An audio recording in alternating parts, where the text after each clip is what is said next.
Hello and welcome to my channel. Here I tell interesting stories. Don't forget to subscribe. Close your eyes for a moment. The moon was rising, and the world, for just a little while, belonged entirely to Artemis. Now settle in, because this is not going to be the kind of history you were taught in school, the kind that sits flat and gray on the page like pressed leaves in an old book. This is the story of one of the most extraordinary figures in all of human mythology, a goddess who was born on an island that barely existed, who helped deliver her own twin brother into the world before she was even a full day old, who swore an oath of eternal independence when she was just 3 years old and sitting on the knee of her father Zeus, and who for 3,000 years never once let anyone forget that she was something far more ancient, far more wild, and far more real than any simple story could contain. We begin, as all good stories must, at the very beginning. And the beginning of Artemis is, in itself, a story about survival. The world of ancient Greece was not, as many people imagine, a world of perfect white marble and calm philosophical gardens. The Greece that gave birth to Artemis was a world of earthquakes and sea storms, of mountains so steep that goats had to learn new ways to walk, of forests so dense that the trees themselves seemed to breathe. It was a world where the line between the human and the divine was not a wall, but a membrane, thin, trembling, easily crossed. Gods walked among mortals. Mortals became stars. Rivers had names and personalities. Every spring that bubbled up from the earth was a doorway to something older than memory. Into this world, a goddess was about to be born. But her birth, like everything about her, was going to be anything but simple. Her mother was Leto, a titaness of quiet grace and extraordinary dignity, the daughter of the titans Caius and Phoebe, who were themselves among the oldest divine beings in existence. Leto carried within her 2 children fathered by Zeus, the king of the Olympian gods, and this pregnancy had made her, quite literally, the most hunted creature in the world. Because Hera, Zeus's wife, the queen of all the gods, had learned of what had happened, and Hera's anger was a force of nature unto itself. Now here is where the historical record becomes fascinating, because when we speak of Hera's jealousy, we are not simply talking about the personal emotions of a divine character in a story. We are talking about something that ancient Greek scholars and modern historians alike have recognized as a deeply embedded cultural narrative: the eternal tension between order and wildness, between the tamed world of civilization and the untamed world of nature. Hera represented the domestic sphere, the sanctioned marriage, the ordered household. Leto represented something older and freer, a time before those structures existed, a power that did not need permission to exist. And so the enmity between them was not simply jealousy, it was a cosmological argument about the shape of the world. Hera, in her fury, issued a decree that no land beneath the sun, no solid earth anywhere in the world, should give shelter to Leto while she sought to give birth. Every island, every shore, every meadow and mountain that considered offering the laboring titaness a place to rest was visited by Hera's divine displeasure, and one by one they all turned Leto away. The great island of Kos refused. The shores of the mainland refused. Even the comfortable, well-established lands that might have offered shelter without much trouble found themselves suddenly unwilling, as if the ground itself had been warned. Leto wondered. This is one of the most poignant images in all of Greek mythology. This dignified, gentle titaness walking from shore to shore, growing heavier with each passing day, finding every door closed against her, every harbor unwilling to receive her. Ancient sources tell us that she traveled across the Aegean, moving from island to island, and everywhere she went the same answer awaited her. The labor pains were already beginning. There was nowhere to go. And then she found it. Or rather, it found her. A tiny island, barely more than a collection of rocks and a few sparse trees rising from the blue-gray Aegean Sea. An island so small and so unstable that it technically floated, untethered to the seafloor, drifting with the currents. Because it was not fixed to the earth, some ancient sources argued that Hera's decree did not technically apply to it. It was not, in the strictest sense, land the way that Hera had forbidden. This island was called Asteria, named after its own divine origin, and later it would be known as Delos, the brilliant one, the revealed, and it would become one of the most sacred places in the entire ancient world. Delos accepted Leto. The rocks of that tiny floating island, which had no reason to be brave and every reason to be afraid, opened themselves to this wandering mother and said, in whatever language rocks and islands use when they speak, "Yes, you may rest here. You may bring your children into the world here." And in exchange for this act of extraordinary courage, Delos was promised that it would become the most famous and most celebrated island in the Aegean, that a temple would be built there that would draw pilgrims from across the entire known world. And so it happened. The archaeological record confirms it. The sanctuary of Apollo and Artemis on Delos became one of the great religious centers of ancient Greece, drawing worshippers from as far away as Egypt and the Black Sea coast, and the island that had once been so small and forgotten that it barely had a name became a place so holy that it was eventually declared illegal to be born or to die on its soil. All births and all deaths had to be carried to a neighboring island, because Delos itself was too sacred to be touched by ordinary human mortality.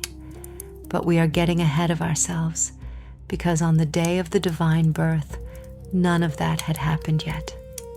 On that day, there was only a small rocky island, a laboring mother, and a birth that was about to change the mythology of the entire Mediterranean world.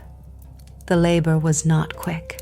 Ancient sources, particularly Callimachus, in his magnificent hymn to Delos, describe a labor of 9 days and 9 nights, a number that carries enormous symbolic weight in ancient Greek culture, representing a complete cycle of difficulty, a full passage through trial. For 9 days, the goddesses of Olympus gathered in attendance, all of them except one. All the birth goddesses, all the divine midwives, all those who were associated with the sacred passage of new life into the world. They all came. All except Eileithyia, the goddess of childbirth itself, who had been prevented from coming by Hera, kept on Olympus by gifts and distractions, unaware of what was happening on the little floating island far below. Finally, after 9 days, the other goddesses sent Iris, the rainbow goddess, the divine messenger, to bring Eileithyia secretly to Delos, offering her a great golden necklace as persuasion. Eileithyia came, and when she set foot on Delos and Leto could finally feel the divine presence of the birth goddess, the labor could at last reach its completion. The first child born was a daughter. She arrived in the world with silver light around her. The ancient texts suggest quiet, purposeful, already somehow entirely herself. This was Artemis. And what happened next, in the mythology, is one of those details that stops you completely if you let yourself think about it properly, because it is so strange and so perfect and so completely in keeping with everything that Artemis would ever be. The infant goddess, newly born, having just completed the most difficult journey any living creature ever makes. The journey from non-existence into existence did not rest. She did not cry. She did not close her eyes and sleep the way newborns sleep, exhausted and soft and new. Instead, the mythology tells us that she immediately turned and helped her mother through the remaining hours of labor that followed, assisting in the birth of her twin brother Apollo, who arrived shortly after. Think about this for a moment, because it deserves your full attention, even as your own eyes grow heavy. The very first act of Artemis in the world was an act of care for her mother. Her very first hour of existence was spent in service, in midwifery, in the sacred work of bringing new life through safely. Before she had drawn a single arrow, before she had run through a single forest, before she had sworn any oath or established any sanctuary, Artemis stood beside her mother and helped. This detail, which appears in various forms across multiple ancient sources, is not accidental. The Greeks were not careless myth-makers.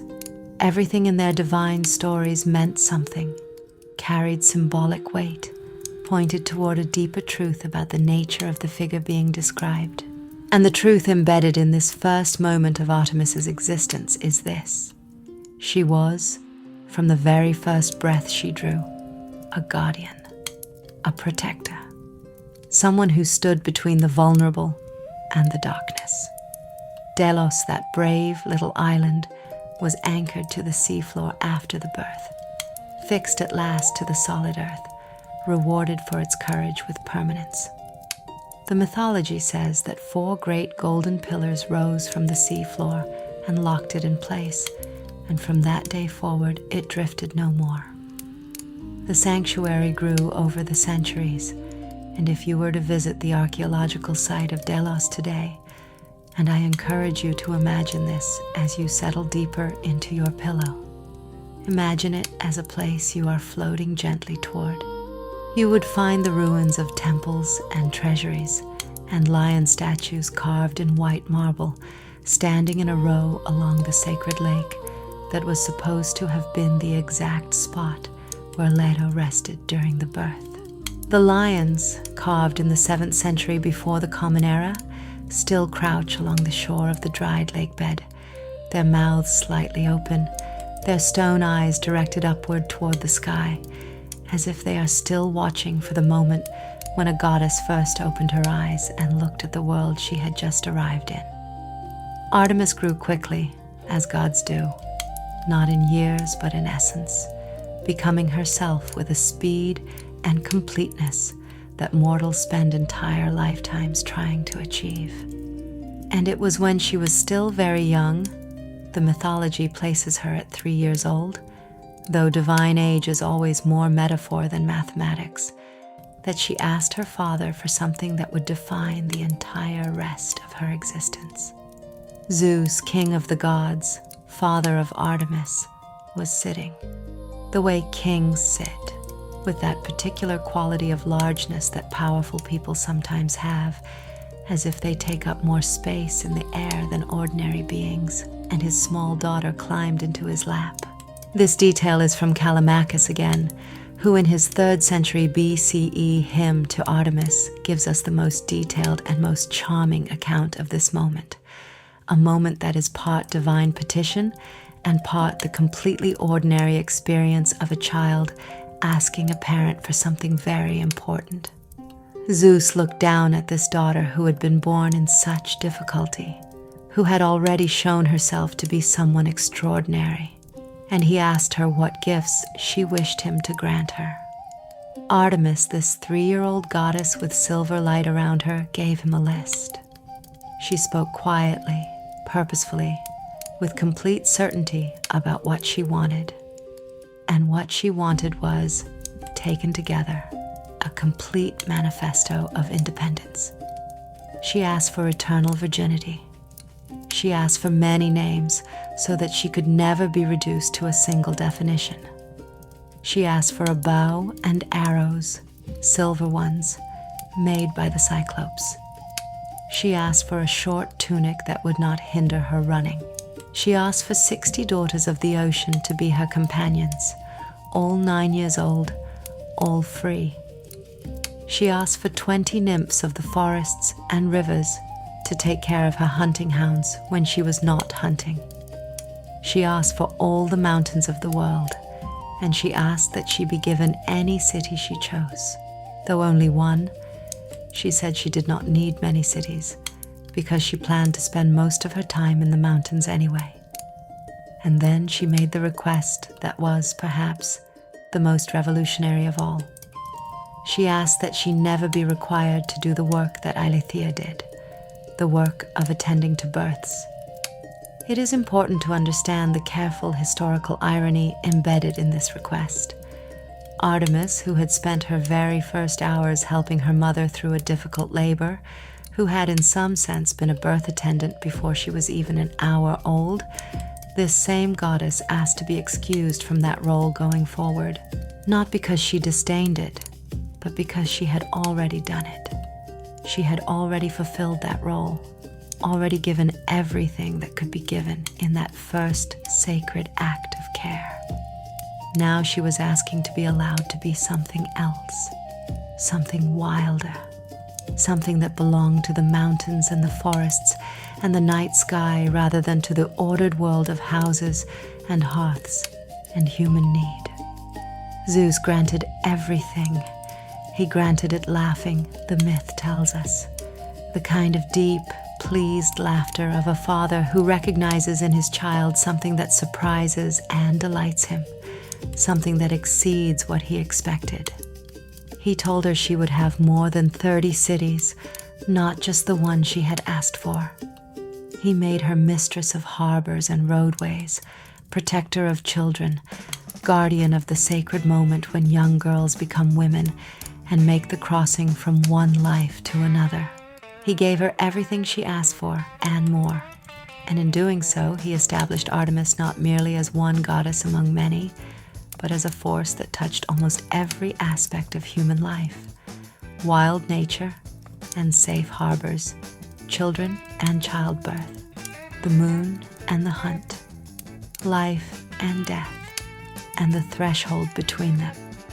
Artemis took her silver bow and she walked out of Olympus into the wide world, and the forests received her, and the mountains opened their paths for her, and the night sky curved above her like a second bow drawn taut, ready. She was 3 years old, and she had already understood something that most beings spend forever trying to learn: that freedom is not the absence of responsibility, but the courage to choose which responsibilities are truly yours. Let that thought settle around you now like the darkness settles, gently, without weight. Let the image of that small silver figure walking into the ancient forests be the last thing that moves in your mind before the next chapter begins. The next chapter, where Artemis will prove, in the mountains of Arcadia and the sacred groves of countless sanctuaries, exactly what she meant by freedom and exactly what she was prepared to do to protect it. The owl in the dark is still calling. The forest is still listening. And the huntress, somewhere in the silver distance of 3,000 years of story, is pulling back her bow and breathing out slowly, the way you are breathing now, slowly, evenly, releasing the weight of the day one careful breath at a time. When we left Artemis at the end of our first chapter, she was 3 years old in the mythological sense, newly granted everything she had asked for by a laughing and somewhat astonished Zeus, and she was walking away from Olympus into the ancient world with a silver bow across her back and the whole of the untamed earth before her. But before she could hunt a single creature, before she could run a single mountain path, before the great adventures that would define her mythology for 3,000 years could begin, she had work to do. She needed her bow.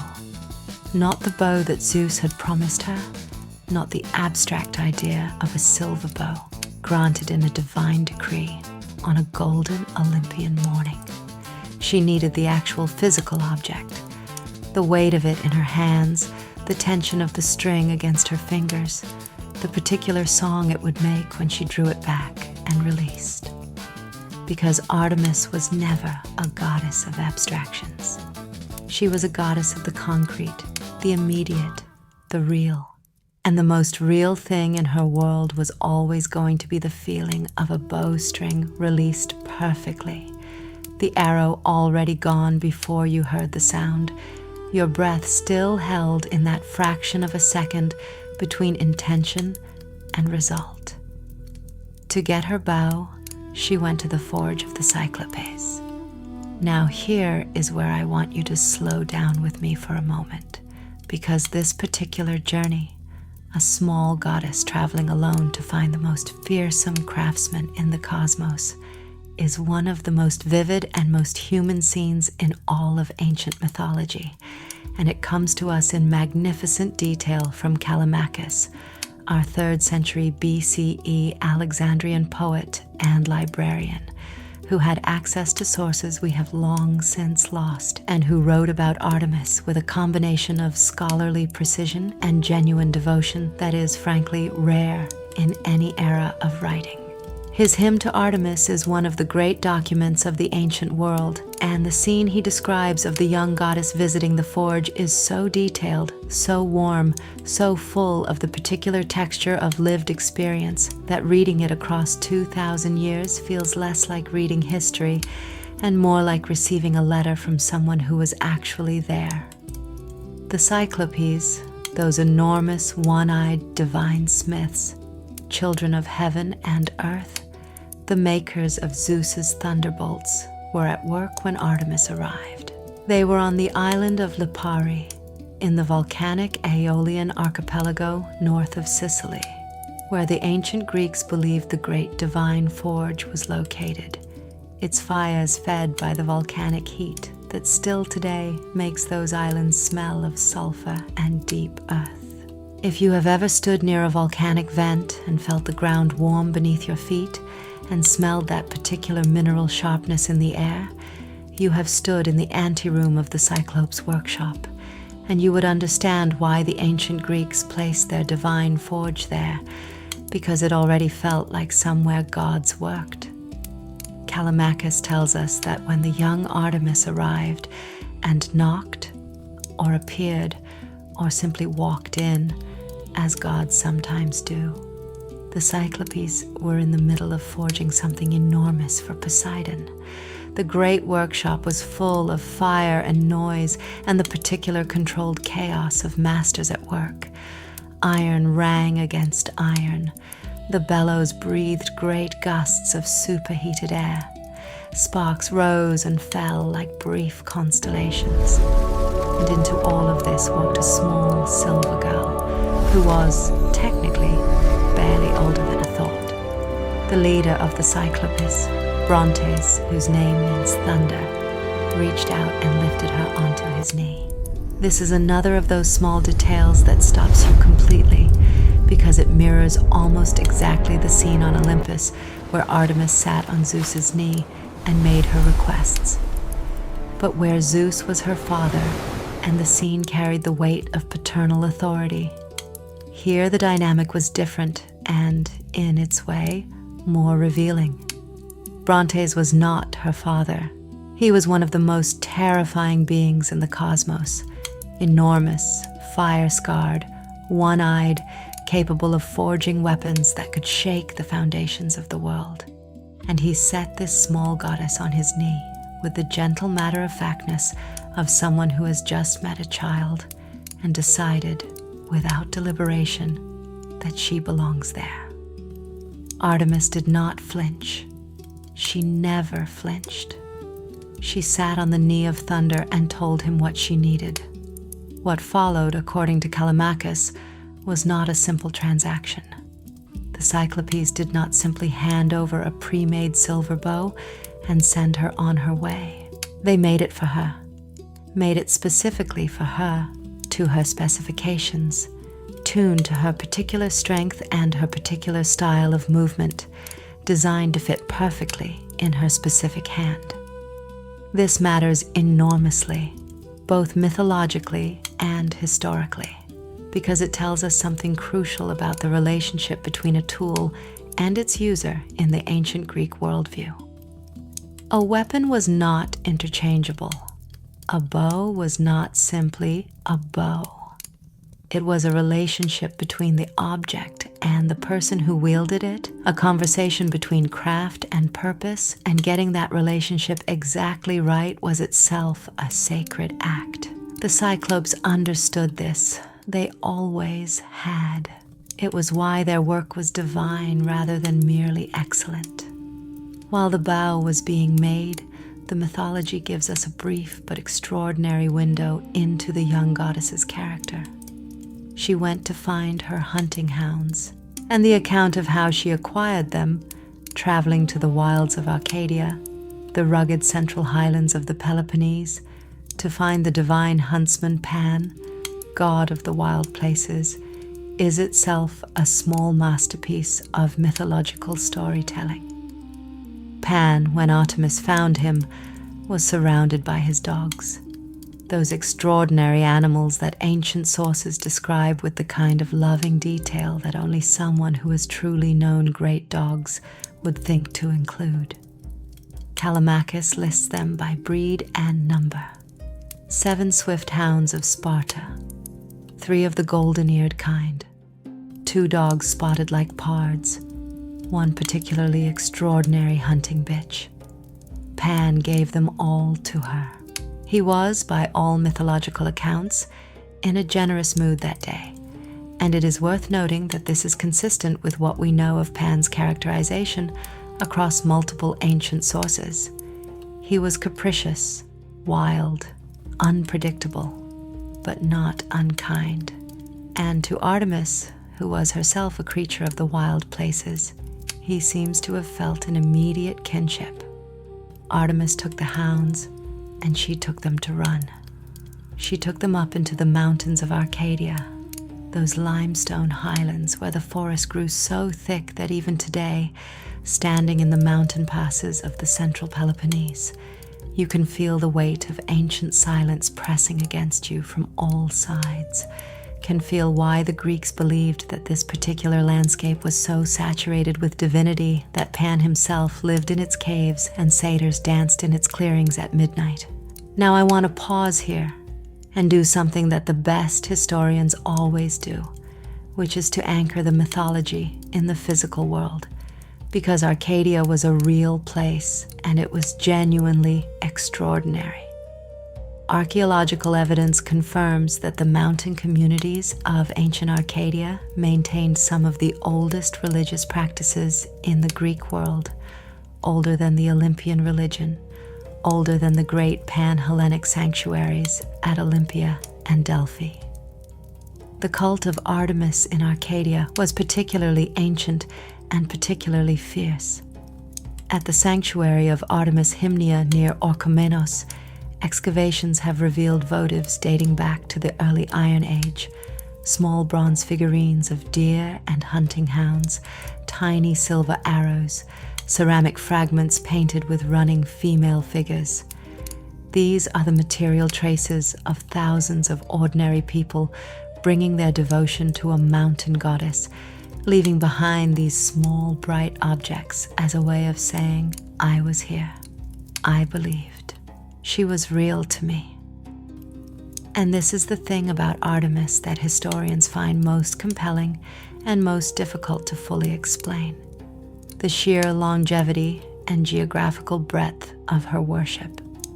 She was worshipped across the entire Greek-speaking world, from the frozen shores of the Black Sea to the hot coastal plains of Asia Minor, from the mountains of Arcadia to the island of Crete, from Sicily to Egypt.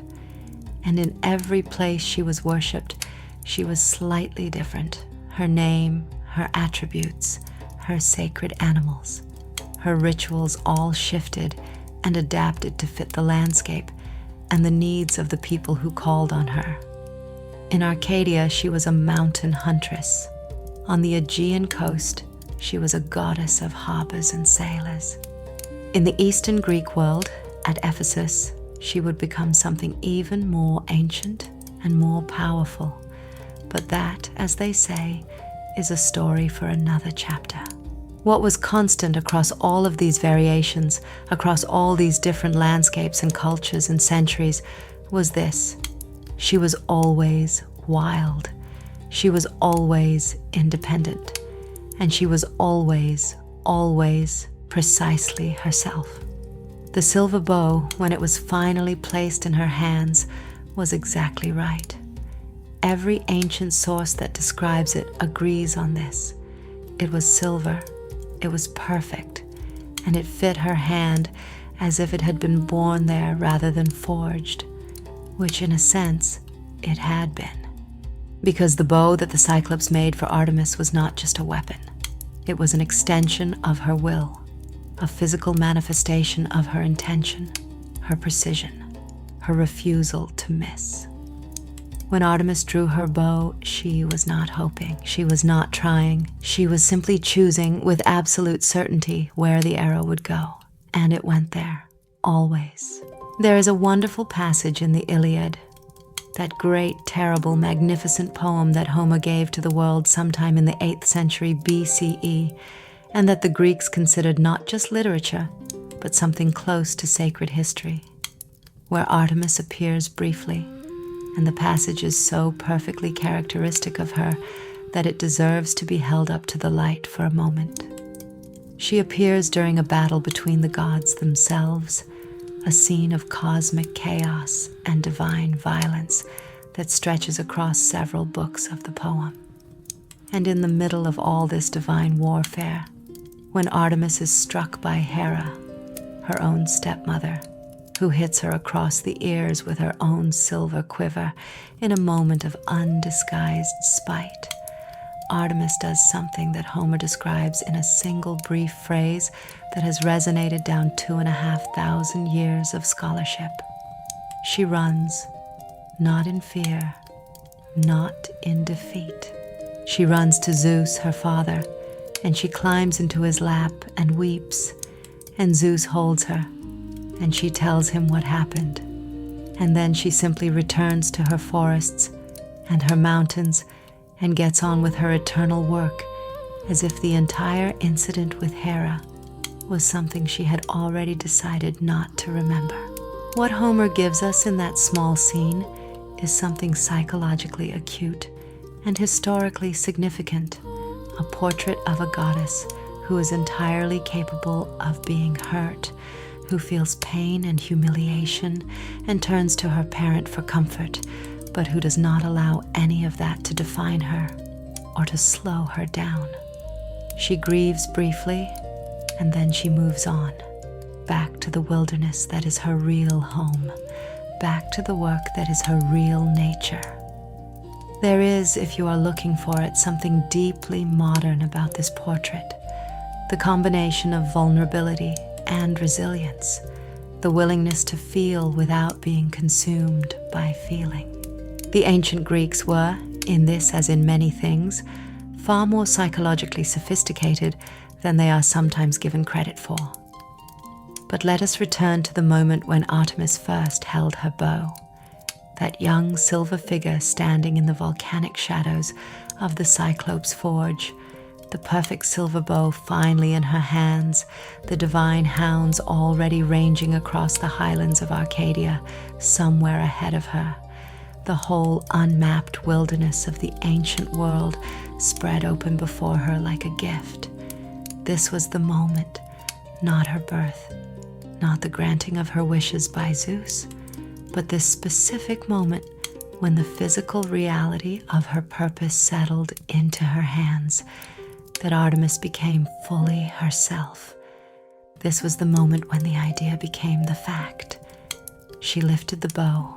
She drew the string back, felt the resistance of it, the living tension of divine silver under pressure, the particular quality of held breath that every archer knows, and that every archer in every century from the Paleolithic to the present, has found to be one of the most intensely concentrated experiences available to a human or divine body.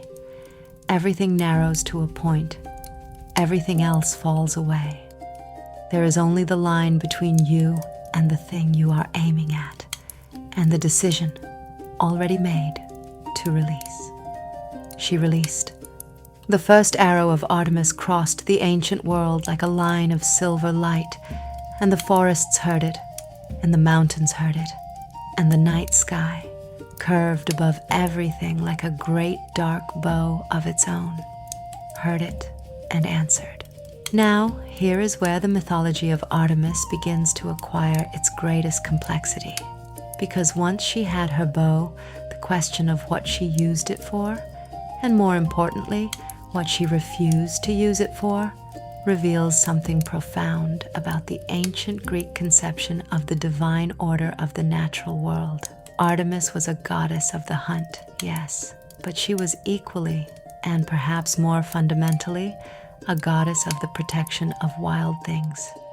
She was the mistress of animals, Potnia Theron, a title so ancient that it predates the Olympian religion entirely, appearing in Minoan and Mycenaean art long before the classical Greek period, depicted on Bronze Age seals as a female figure flanked by lions or deer, arms outstretched, animals pressed against her on both sides. This image, the divine feminine figure holding the wild world in balance from the center, is one of the oldest religious images in the entire Mediterranean basin. Artemis inherited it and made it her own, but she did not invent it. She was the latest embodiment of something that human beings had been reaching toward since they first tried to make sense of the relationship between themselves and the natural world. The paradox at the heart of her mythology, the huntress who protects what she hunts, the goddess of the kill, who is also the guardian of young animals and nursing mothers, is not actually a paradox if you understand it through the lens of ancient Greek ecological thinking, which was, in its own way, remarkably sophisticated. Ancient Greek hunters and the religious practices surrounding the hunt operated under a system of what modern anthropologists call reciprocal ethics, a set of rules and rituals governing when you could kill, what you could kill, how much you could take, and what you owed back to the world in exchange for what you took. You could not hunt pregnant animals. You could not hunt nursing mothers. You could not kill more than you needed. You had to make the appropriate offerings before the hunt and give proper thanks after it. You had to acknowledge that what you were taking had value beyond its usefulness to you.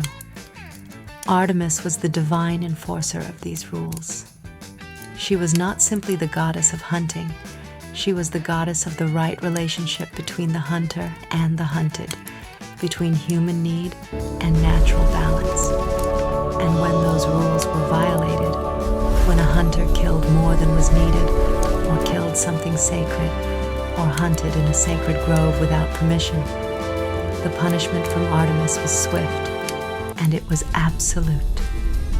The most famous example of this, and one we will return to in greater detail in a later chapter, is the story of Actaeon, the hunter who violated the sacred boundary between the human world and Artemis's private, untouchable wilderness. But there were others. Agamemnon, king of Mycenae and leader of the Greek forces at Troy, was becalmed at the port of Aulis because one of his men had killed a sacred deer in Artemis's grove. The winds refused to blow. The entire Greek fleet sat motionless in the harbor, unable to sail for Troy, for months. The price Artemis demanded for this violation was not small, and the story of what happened at Aulis is one of the great moral horror stories of ancient myth. a story that the playwright Euripides would later dramatize in Iphigenia at Aulis with an unflinching honesty that left ancient audiences devastated, and that still, if you read it in the right state of mind, retains the power to make your blood run cold. But I am running ahead of the story again, and the night is long, and the pillow is soft, and there is no need to rush. Let us stay, for now, in the earlier, quieter chapter of Artemis's life, before the great conflicts, before the punishments and the tragedies. In that golden silver time, when she first ran through the forests of Arcadia with her hounds and her nymphs, learning the landscape of her own divinity. The nymphs who accompanied Artemis were not, in the ancient understanding, simply supernatural servants. They were not decorative attendants in flowing robes who stood behind her in paintings and mosaics looking beautiful and purposeless. They were divine beings in their own right, nature spirits bound to specific places, specific rivers, specific trees, specific mountains. Each one was herself, fully and completely, with her own history and her own character, and her own relationship to the particular piece of world she inhabited. When Artemis gathered them to her company, she was not assembling a retinue. She was forming an alliance, a network of divine feminine presences distributed across the entire landscape of the natural world, each one anchored to her own place, all of them connected through their shared oath of independence and their shared service to the goddess who had chosen freedom at the age of 3 and never once regretted it. This is confirmed in the material record by the extraordinary distribution of Artemis shrines and sanctuaries across the Greek world. Unlike many Greek sanctuaries, which were urban monuments at the center of city life, a large proportion of Artemis's sacred sites were deliberately located outside cities, at the edges of cultivated land, at the boundaries between the tamed and the wild, in mountain passes and river crossings and coastal headlands. Archaeologically, these threshold locations are significant. They represent a conscious mapping of divine presence onto the liminal zones of human experience, the places where one thing ends and another begins, where the known world shades into the unknown, where the familiar safety of civilization gives way to the wild and unpredictable forces of nature. Artemis was the guardian of those boundaries. She stood at every threshold facing outward, watching the dark. And what did she see watching the dark? What did that perpetual vigilance at the edge of things reveal to her that the gods who stayed safely in their golden halls could not know? This, perhaps, is the deepest secret of Artemis, and one that her mythology circles around without ever quite stating directly. She saw that the wild world was not the enemy. It was not the chaos that civilization needed to conquer and control. It was instead the source, the original reality from which all human meaning ultimately derived, the root system of existence, the dark earth in which every flower of human culture was ultimately planted. Without the forest, there was no wood for the fire. Without the wild deer, there was no food for the village. Without the rain falling on the mountain, there was no water in the spring. Without death, there was no life.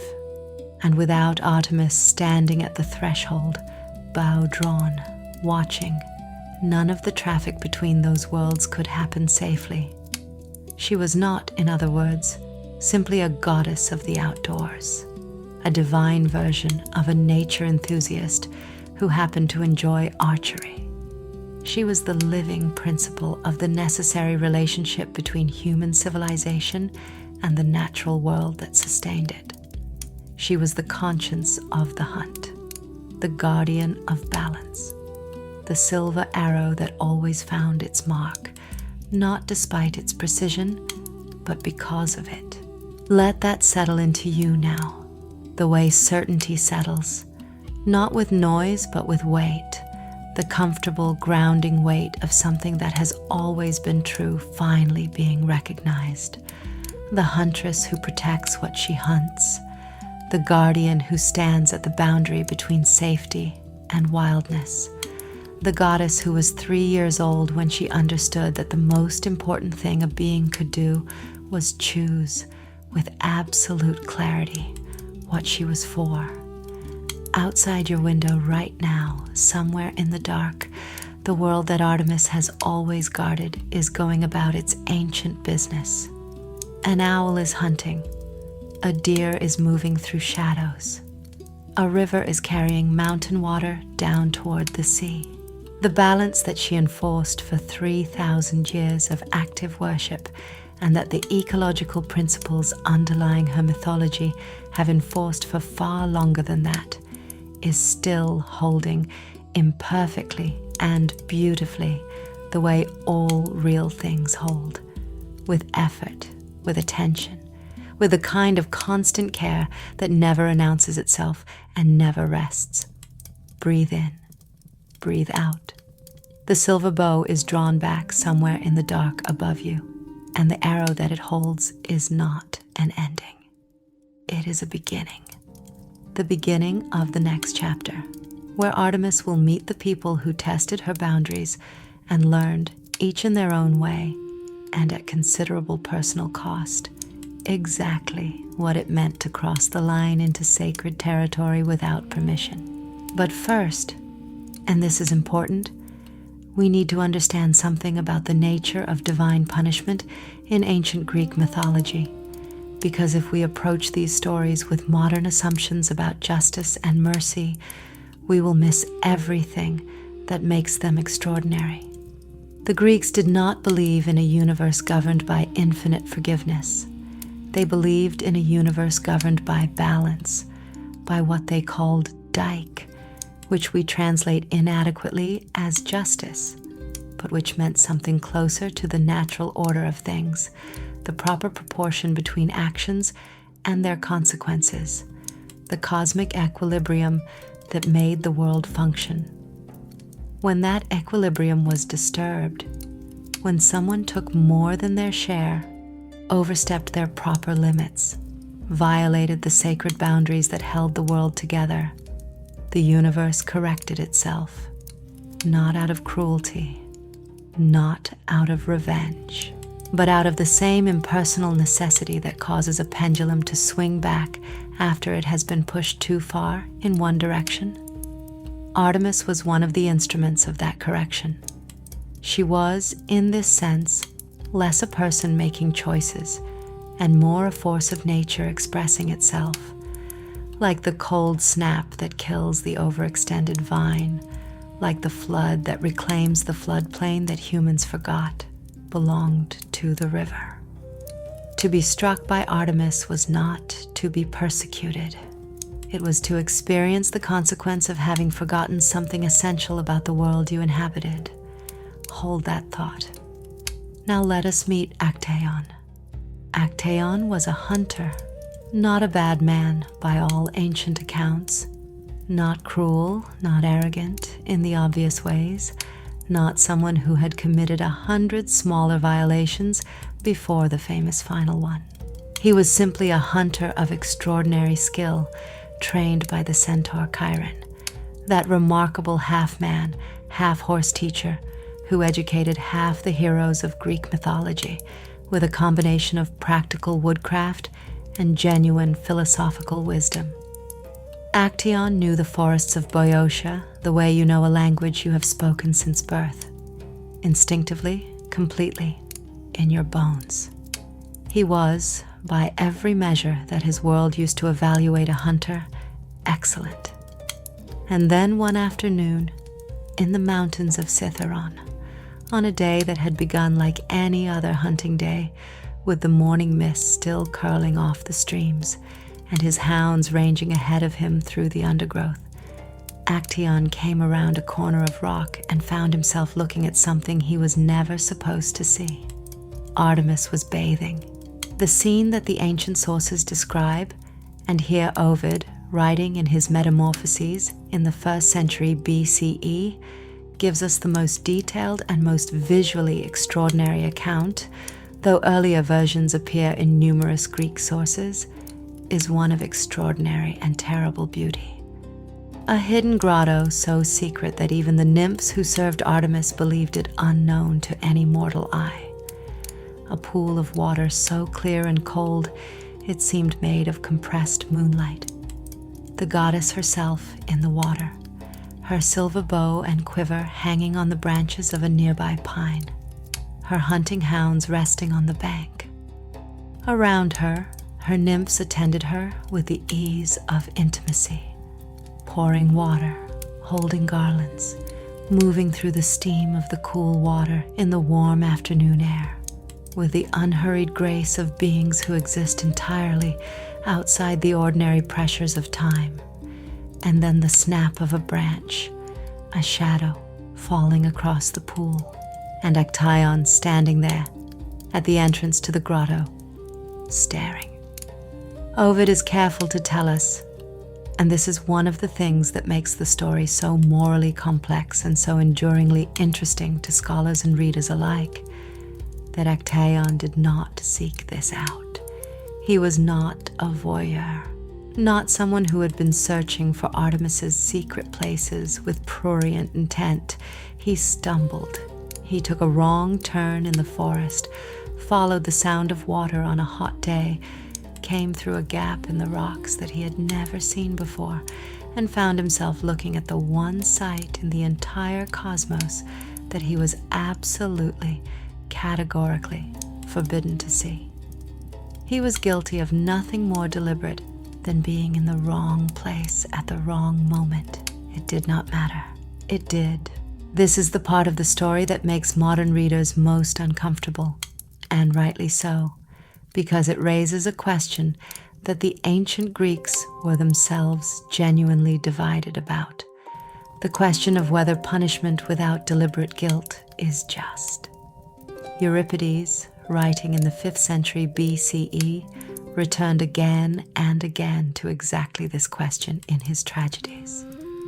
What do we owe to a justice system that does not distinguish between intentional transgression and accidental violation? Can a universe governed by balance rather than intention be called good? But let us return to the grotto before we lose ourselves in philosophy, because what happens next is both brutally abrupt and mythologically perfect. Artemis, according to Ovid, had no weapon within reach. Her bow was on the pine branch, her arrows were in the quiver with it, and there was no time and no need for any of that. She reached down and scooped water from the sacred pool and threw it at Actaeon, and where the water touched him, he changed. The transformation of Actaeon into a stag is one of the most famous metamorphoses in all of classical mythology, and Ovid describes it with a clinical precision that is almost more disturbing than outright violence would be. The neck lengthening, the ears growing pointed, the hands becoming hooves. And here Ovid lingers, because in the moment when Actaeon looks down and sees hooves where hands were, he understands what has happened to him. And the understanding is the cruelest part of it. He still has his mind. He still thinks as Actaeon. He still knows exactly who he is, what he has lost, why it has happened. He simply can no longer say any of it, because the only sound he can make is the sound of a stag. His own hounds found him, those extraordinary hunting animals that he had trained himself, that knew his voice and his scent and his footstep. They found this stag in the forest, and they did what they were trained to do. They pursued. Actaeon ran, which is what stags do, and he ran with the speed and the terror of a wild animal, because he was now, bodily and completely, a wild animal, even though inside he was still screaming his own name.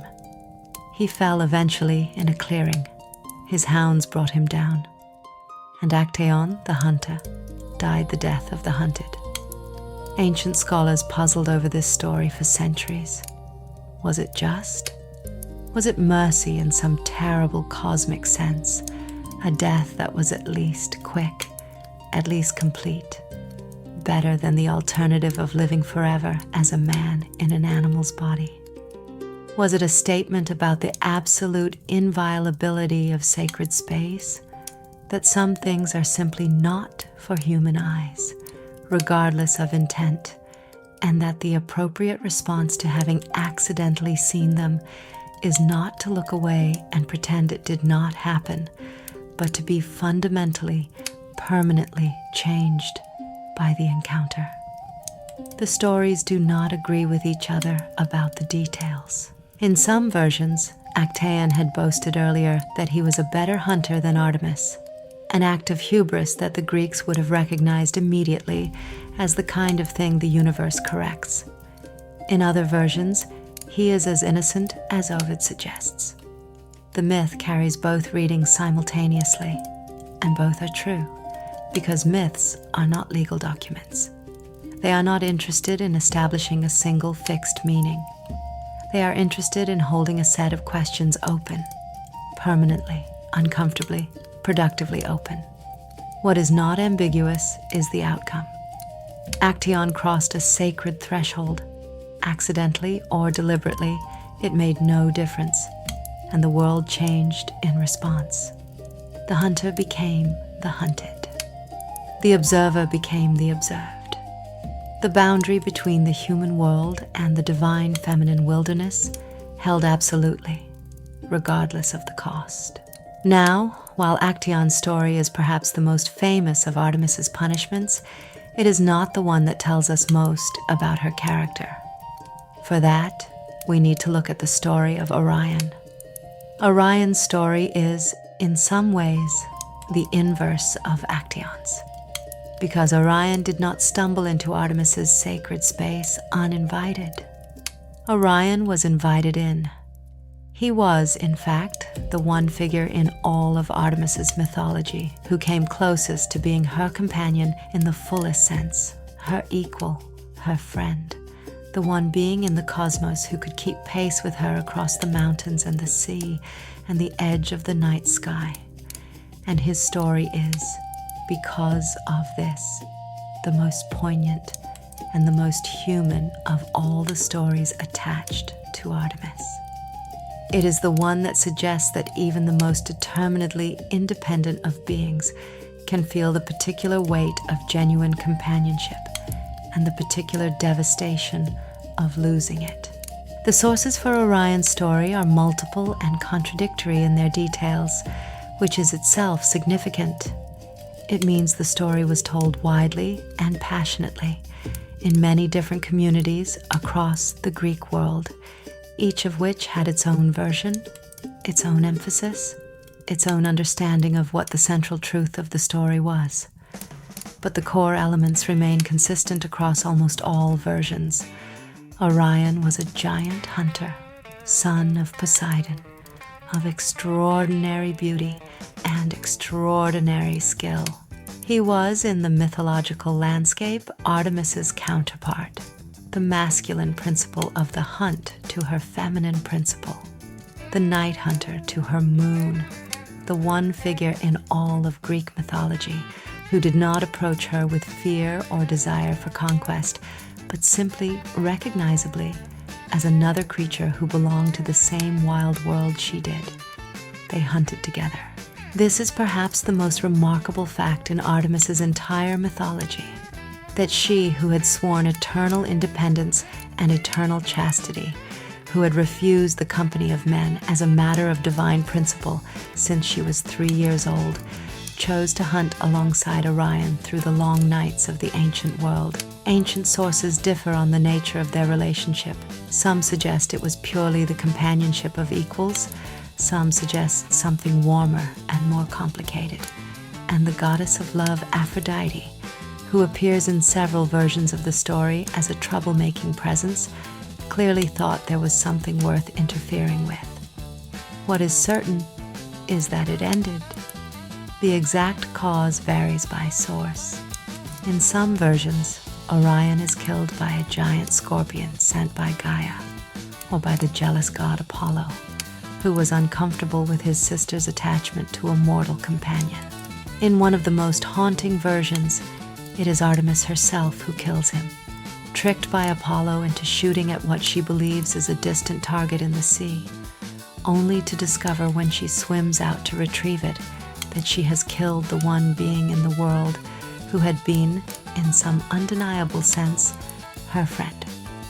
This version, the one in which Artemis kills Orion by accident, manipulated by her own brother's jealousy, is almost unbearable to read for the grief that it contains. Because in this version, Artemis is not the punisher. She is the one who is punished. She is the one who experiences, in one shattering moment, the full cost of allowing someone into the wild, private world she had always kept perfectly sealed against intrusion.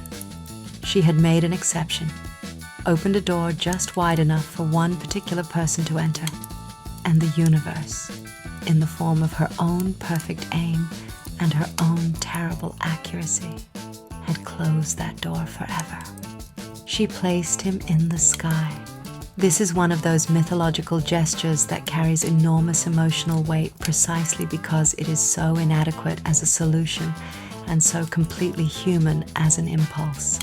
The desire to preserve what you have lost, to keep it visible, to turn grief into something you can see and navigate by. Orion became one of the great constellations of the winter sky, that enormous star figure with his belt and his sword and his hunting dogs beside him.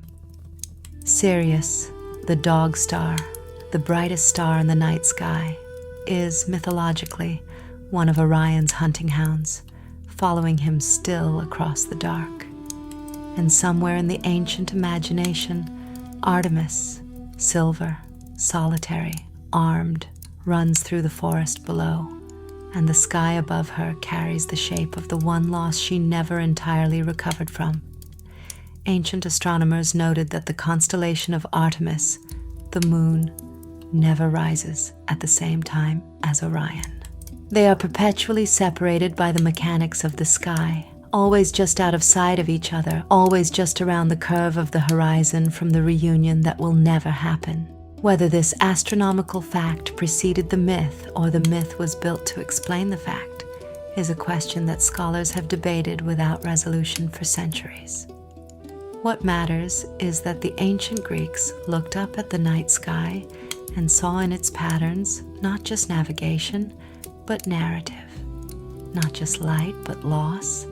Not just stars, but the specific grief of a specific goddess who had once made an exception to her rules and paid for it in the most absolute currency available. Not all of Artemis's encounters with those who tested her ended in tragedy. Some ended in transformation of a very different kind. Not punishment, but protection. Not loss, but rescue.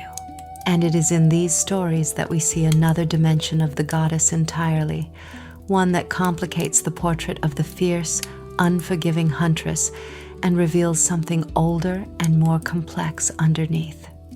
Consider Callisto. Callisto was one of Artemis's nymphs, one of her inner circle, her hunting companions, one of the women who had sworn the same oath of independence and wildness that Artemis herself had sworn. She was, by all ancient accounts, one of the most devoted members of Artemis's company, a hunter of remarkable skill, deeply committed to the wildlife they shared on the mountains of Arcadia. And then Zeus, always Zeus, that inveterate complicator of other people's carefully arranged lives, intervened. The exact nature of Zeus's intervention varies by source, but the essential fact is this: Callisto became pregnant, which meant she had violated the oath that was the central condition of her place in Artemis's company. When the truth became apparent, in the most famous telling during a communal bathing scene in which Callisto's changed body could no longer be concealed, Artemis banished her from the group. This is the part of the story that modern readers find most difficult, because it is the part that looks, from the outside, like cruelty, a woman punished for something done to her, cast out by the community she loved and depended on for what was in many versions an act of violation rather than choice. And the ancient Greeks were themselves divided about this, which is why different versions of the story handle Callisto's fate so differently. Some are genuinely merciless. Others, and these are the ones I find most historically interesting, suggest that what looks like punishment was actually something else entirely. Because in the most complete version of Callisto's story, it is not Artemis who ultimately determines her fate. It is Zeus who transforms Callisto into a bear. Some say to hide her from Hera's wrath. Some say in response to Hera's demand for punishment. Callisto wanders the forests of Arcadia as a bear for years, and eventually her son Arcas, now grown, nearly kills her without recognizing her. The archetypal tragedy of a child who cannot see his own mother in the creature before him. And Zeus, in what is either a moment of genuine compassion or a particularly elaborate act of guilt management, places them both in the sky. Callisto as Ursa Major, the great bear, Arcas as Ursa Minor, the little bear, perpetually circling the North Star together, never setting below the horizon, always visible, always together. Artemis's role in this story is not the villain's, if you read it carefully. She enforces the rules of her community, rules that every member of that community had chosen freely and sworn to uphold. She does not pursue Callisto beyond that boundary. She does not add to her suffering.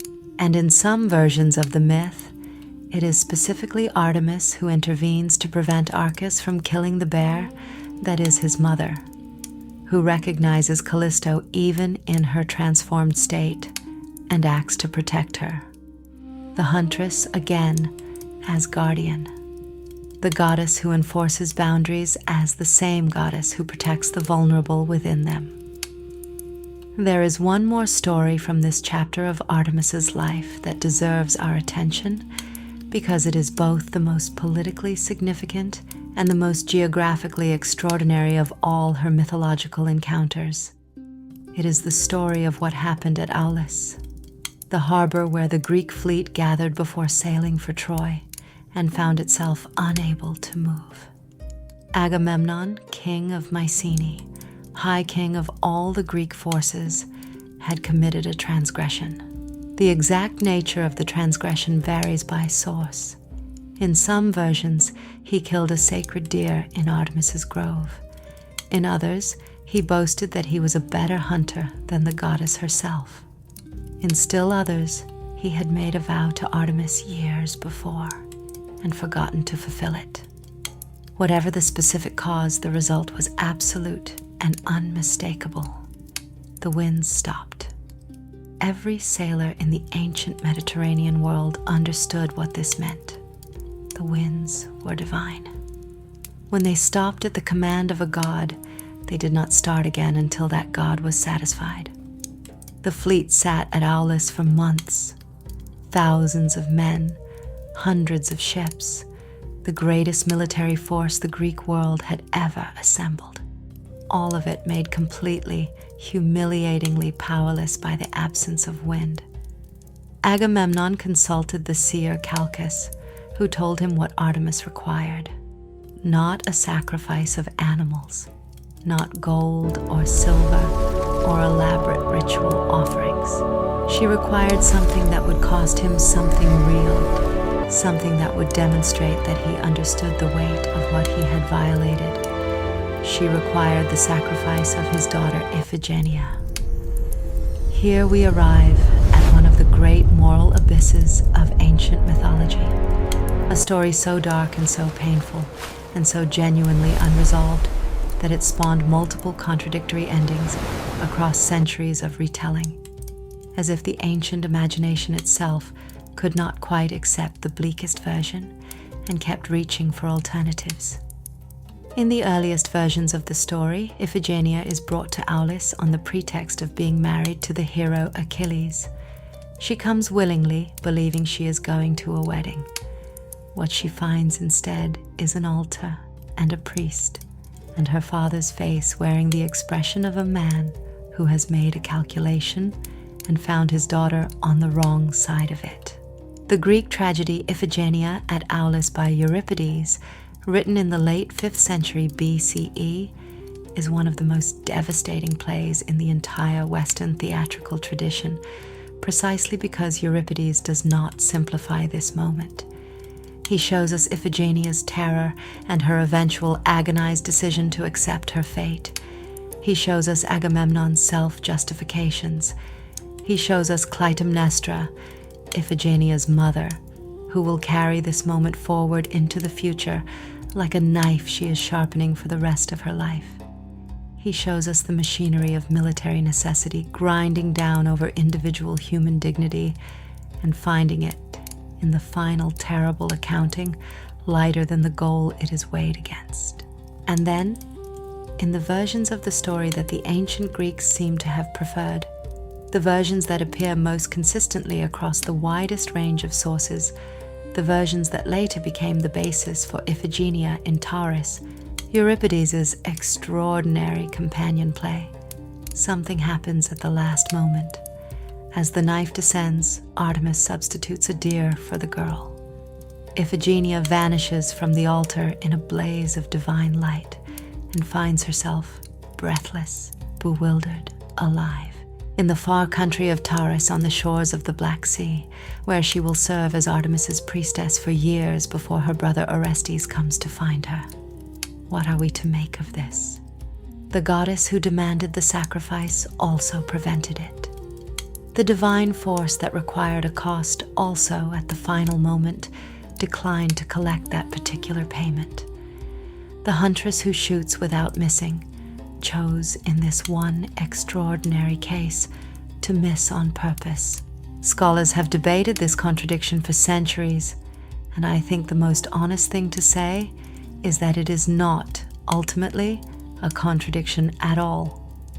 It is a portrait of a divine principle that is genuinely, fundamentally concerned with the protection of the innocent. Iphigenia had done nothing wrong. She was not Agamemnon. She had not killed the deer, or made the boast, or broken the vow. The punishment that Agamemnon had earned was his to suffer, and he did suffer it, in ways that rippled forward through the rest of his life and the lives of everyone around him. But Iphigenia was not a payment to be collected. She was a person. And Artemis, the goddess who had spent her divine life protecting the young, the vulnerable, the creatures who could not protect themselves, was not, in the end, willing to let her be used as one.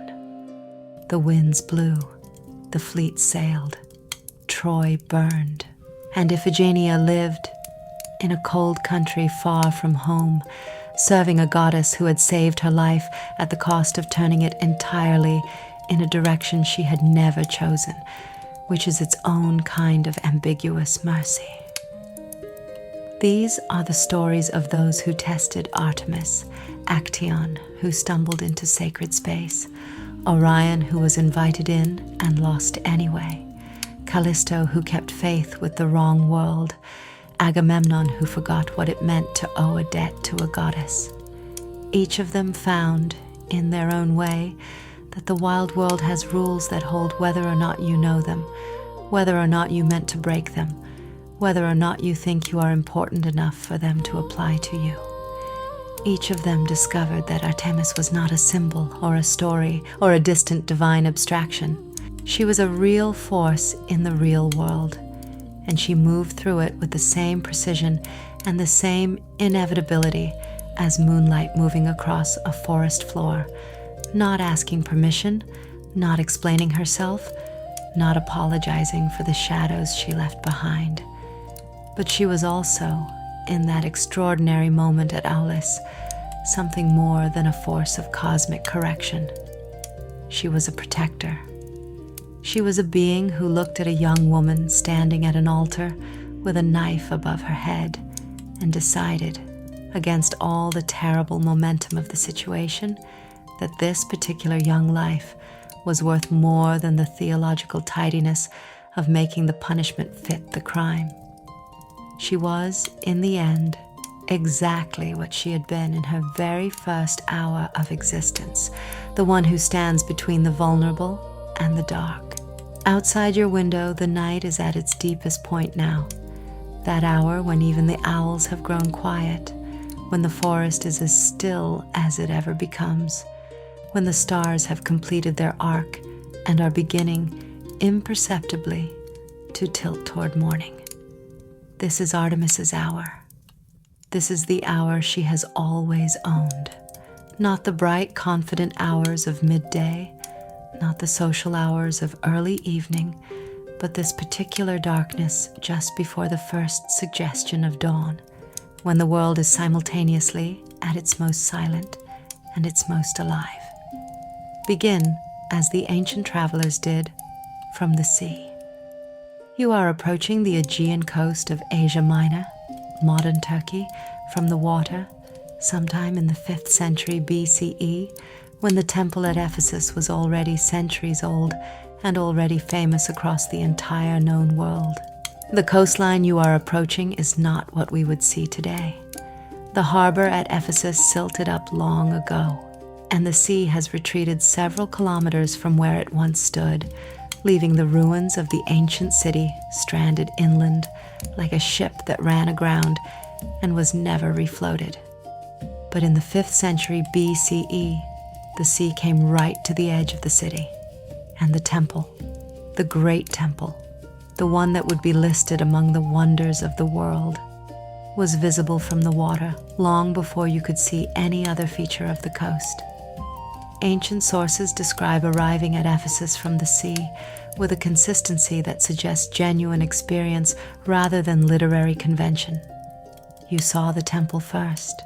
Before the city walls, before the harbor installations, before the merchant ships and the fishing boats and all the ordinary paraphernalia of a busy ancient port, you saw the temple, white and gold against the green hills behind it, its columns rising above everything else the way a mountain rises above the foothills.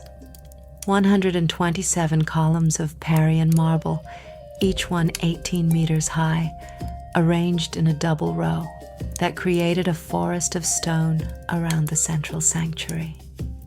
The temple itself was approximately 115 meters long and 55 meters wide, roughly the footprint of a modern football field, which gives you a sense of the scale, though the comparison feels inadequate and faintly absurd, the way all modern comparisons to ancient sacred spaces feel inadequate and faintly absurd.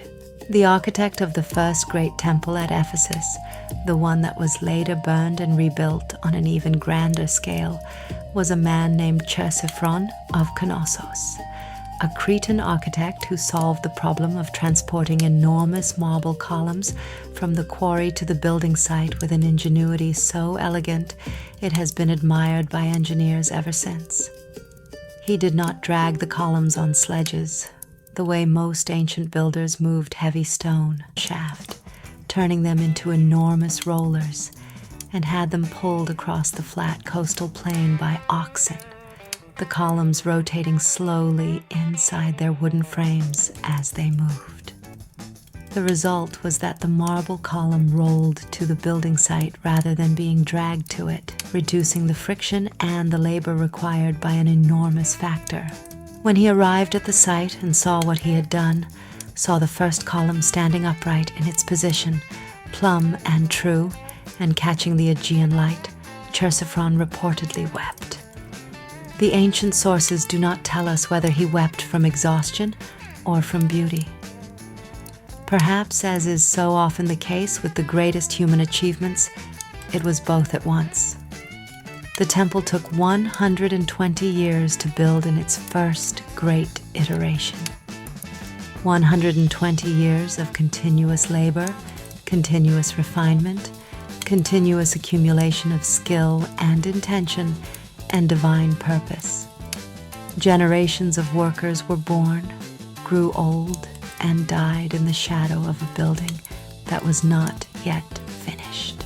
Their children and their children's children continued the work. The temple at Ephesus was not built by a single generation with a single vision.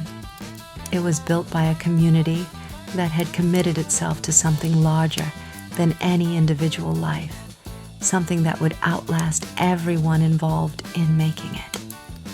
This kind of multi-generational sacred building project was not unique in the ancient world. The great cathedrals of medieval Europe were built the same way, for the same reason. But it was extraordinarily rare, and the commitment it required tells us something profound about how seriously the people of Ephesus took their relationship with the goddess at the center of it all. Who was that goddess? Here is where the story becomes most interesting and most complex. The Artemis of Ephesus was not quite the same goddess as the silver bow huntress of Arcadia. She was related to her, deeply, genealogically, spiritually related, but she was also older, stranger, more ancient in her power, rooted in a layer of religious history that predated the Olympian gods entirely. Her cult statue, the famous image that stood in the innermost sanctuary of the temple, the one that pilgrims traveled from the ends of the earth to see, was not a silver girl with a bow and hunting hounds. It was something altogether different and altogether extraordinary. The statue of Artemis of Ephesus, of which numerous copies survive in museum collections around the world, the best in the Naples Archaeological Museum and the Ephesus Museum in Selçuk, Turkey, shows a figure that stops every first-time viewer in their tracks. She is upright, formal, frontal, her arms extended outward in a gesture of embrace or offering, or both. Her lower body is encased in a tight column decorated with bands of sacred animals: bulls, bees, lions, sphinxes, deer, arranged in horizontal registers like the illuminated pages of a sacred text written in the language of the natural world. Her upper body is covered with what were long described in a combination of confusion and Victorian squeamishness as multiple breasts, rows and rows of rounded protuberances covering her chest and torso like a strange organic armor. Modern scholarship has largely revised this interpretation. The objects covering her upper body are now believed, on the basis of close material analysis, to be not breasts at all, but the scrota of sacrificed bulls, offerings to the goddess incorporated directly into her sacred image, a visual record of worship made permanent in bronze and marble. This interpretation, which was controversial when first proposed and is still debated, transforms the statue from a symbol of fecundity in the simple, obvious sense into something far more complex and far more ancient, a record of the accumulated devotion of thousands of worshippers, each act of sacrifice literally embedded in the body of the goddess they were sacrificing to. The boundary between worshipper and worshipped, between the gift and the recipient of the gift, dissolved into a single material object that was both simultaneously. Whatever the correct interpretation of her iconography, and the debate continues, the goddess of Ephesus was clearly something ancient and powerful and multiple in her meanings. She was a goddess of fertility and abundance, yes, but also of wild nature, of the boundary between the tamed and the untamed, of the sea and the land, and the space between them. She was Artemis, and she was also something older than Artemis, something that the Greeks had encountered when they arrived in Asia Minor and found a pre-existing cult of a great nature goddess who had been worshipped on that particular piece of coastline since before the Greek language existed. They did what the ancient Greeks typically did when they encountered foreign gods. They recognized them. They said, "We know this. This is one of ours. and they grafted their own Artemis onto the ancient Anatolian goddess and created something new from the combination, something that was entirely neither one nor the other, but more powerful than either alone. The Greeks had a word for this process of divine recognition and synthesis, interpretatio Graeca, and it was one of their great cultural gifts to the ancient world. Rather than destroying the religious traditions they encountered as they expanded across the Mediterranean and beyond, they absorbed them, translated them, found the familiar divine principle underneath the unfamiliar surface. The Artemis of Ephesus was the result of one of the most successful of these translations, a goddess who was simultaneously Greek and Anatolian, simultaneously Olympic and ancient, simultaneously the huntress of Arcadia and the mother of all wild things on the coast of Asia Minor. The temple was destroyed. Of course it was destroyed. Everything built by human hands is eventually destroyed. And the more beautiful the thing, the more determined history seems to be to demonstrate this point. But the destruction of the temple of Artemis at Ephesus was not the ordinary slow dissolution of time and neglect. It was dramatic. It was deliberate. And the story of its destruction is one of the most psychologically revealing episodes in the entire history of the ancient world. On the night of July 21st, 356 BCE, and here I want you to notice something, because the ancient sources noticed it too and thought it enormously significant. A man named Herostratus walked into the temple of Artemis at Ephesus carrying fire and burned it to the ground. Not the whole temple. The outer columns survived, and the sanctuary walls, and the great altar. But the inner temple, the wooden roof structure, and the centuries of accumulated dedications and offerings and artistic masterpieces that had been placed in the goddess's care by every important person in the Mediterranean world for 500 years. All of it burned in a single night. Herostratus, when captured, confessed immediately and explained his motivation with a directness that has haunted historians ever since. He burned the temple, he said, because he wanted to be remembered. He had no other qualification for immortality, no military victories, no artistic achievements, no philosophical contributions, no acts of genuine excellence of any kind. But he had a torch and access to a wooden roof, and he calculated correctly that destroying one of the most famous buildings in the world would ensure that his name survived. The Ephesian authorities, recognizing exactly what he had done, responded with a decree that was, in its own way, as psychologically sophisticated as the crime it was responding to. They forbade anyone to speak Herostratus's name, ever, under pain of death. They attempted to erase him from history by legislative force, to give him the opposite of what he had sought, to make him not immortal, but invisible. It did not work. It has never worked.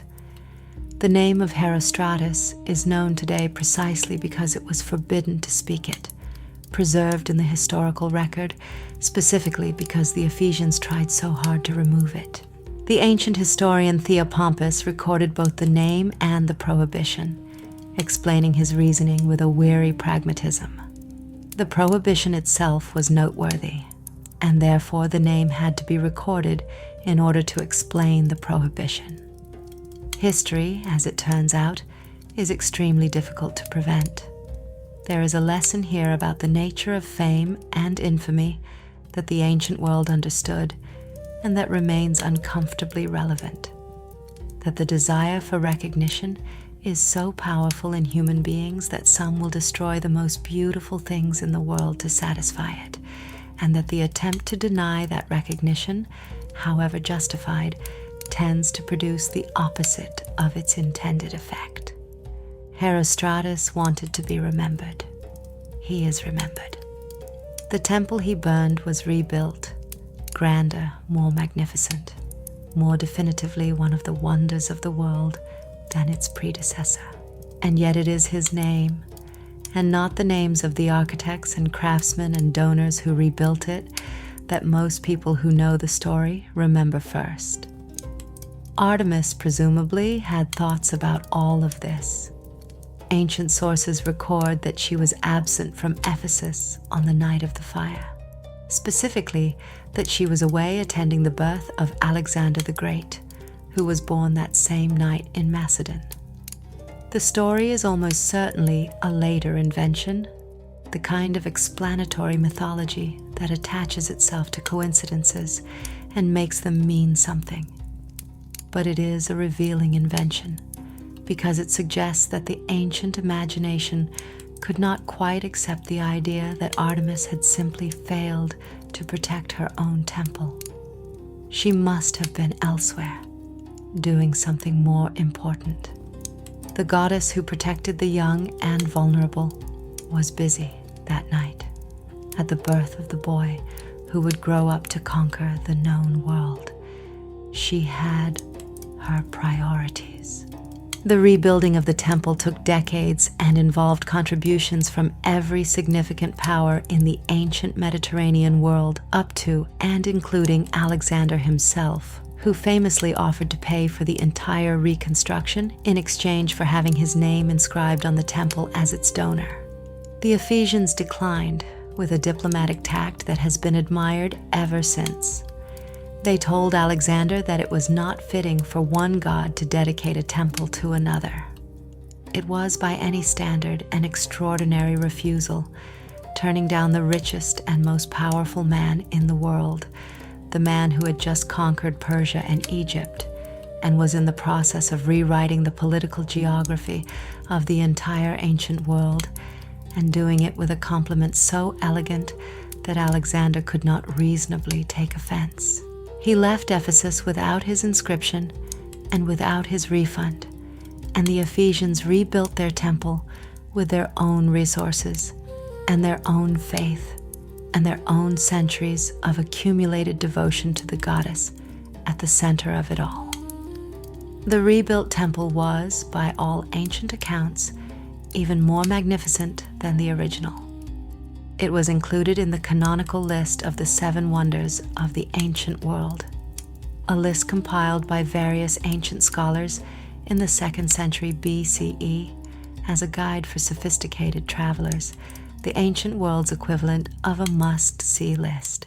And it appears to have deserved its place on that list more than almost anything else on it. Unlike the other wonders, many of which were primarily monuments to human power and ambition, the pyramids, the mausoleum, the Colossus. The Temple of Artemis at Ephesus was built for a purpose that transcended any individual ego. It was built for worship. It was built because a community of people believed, with everything they had, that the divine feminine principle of the natural world deserved the most beautiful house that human hands could construct. And they built it twice. The philosopher Antipater of Sidon, who compiled one of the earliest versions of the 7 wonders list, described seeing the temple for the first time with a wonder that is still palpable across 2,000 years of textual transmission. He wrote that when he saw the great temple, the other wonders seemed diminished, that the pyramids and the hanging gardens and all the rest of them were remarkable but explicable, the products of extraordinary human effort in service of human ambition. But the Temple of Artemis seemed to him to belong to a different category of thing entirely, something that had not merely been built, but had somehow grown, the way a forest grows, the way mountains grow, with a patience and a rightness that exceeded any individual human intention. He was, in this observation, accidentally describing the nature of Artemis herself, the sense that she was not a deity constructed by human theology, but a principle discovered by human experience, something that had always been there. that the worship simply recognized rather than created. Ephesus was not only a religious center, it was one of the greatest cities in the ancient world, a trading hub, an intellectual center, a cosmopolitan metropolis where Greek and Persian and Anatolian and Egyptian and Jewish and eventually Roman cultures met and mingled and argued and created. At its height, in the 1st and 2nd centuries CE under Roman rule, it had a population of between 200 and 500,000 people, making it one of the largest cities in the ancient world, comparable in scale to Rome itself. The Library of Celsus, whose facade still stands in remarkable preservation and has become one of the great iconic images of classical archaeology, held 12,000 scrolls. The great theater carved into the hillside could seat 25,000 spectators. The marble street that ran from the harbor to the city center, the Actaeon, still visible in aerial photographs of the site, was lined with columns and shops and the kind of confident urban architecture that announces a city entirely certain of its own importance.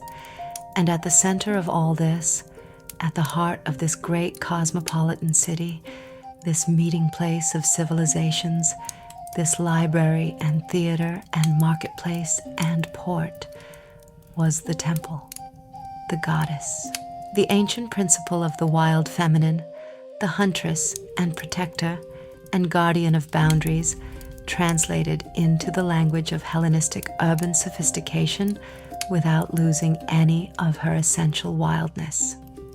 This is perhaps the most remarkable thing about the Artemis of Ephesus, that she could contain these apparent contradictions without strain. She was ancient and sophisticated, wild and civilized, Greek and Anatolian, a huntress and a mother, a virgin and a fertility goddess. She was all of these things simultaneously, without apology, without the need to resolve the contradictions into a single coherent theological position. She simply held them all, the way a great forest holds 1,000 different species simultaneously. The predators and the prey, the ancient trees and the new growth, the decay and the germination, all of it together, all of it necessary, all of it part of the same continuous living fact. The city of Ephesus understood this. The city was arranged physically and economically and socially around the principle of the goddess. The great religious festivals of Artemis at Ephesus, particularly the Artemisia, celebrated every spring with processions and sacrifices and athletic competitions and artistic performances, were not simply religious observances. They were economic events, cultural events, political events, occasions that drew pilgrims and merchants and diplomats from across the entire ancient world. The economy of Ephesus was, in significant part, an economy built on the manufacture and sale of devotional objects related to Artemis: small silver shrines, ceramic figurines, votive offerings of every description. When the Christian missionary Paul visited Ephesus in approximately 50 CE and preached against the worship of idols, the silversmith Demetrius organized a riot, not primarily out of religious conviction, but out of genuine economic anxiety. His trade, the making of silver shrines of Artemis, was threatened. His workers and their families depended on the continued devotion of pilgrims. The story, which Paul himself recounts in Acts 19, is one of the most vivid portraits in ancient literature of the intersection between religion and economics, between sacred devotion and commercial interest, between the old world and the new.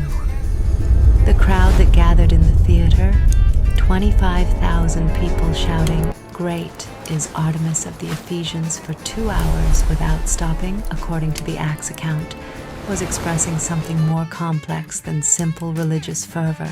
They were expressing the fear of a community that had organized its entire identity, its economy, its culture, and its sense of itself around a single central sacred fact, and now saw that fact under threat. They were expressing the terror of the edge of the world suddenly moving inward. The temple was destroyed again. Of course it was. This time it was the Goths, in 268 CE, who sacked Ephesus and burned what remained of the sanctuary. By this point, the temple had already been declining for centuries. The silting of the harbor had reduced Ephesus's economic importance.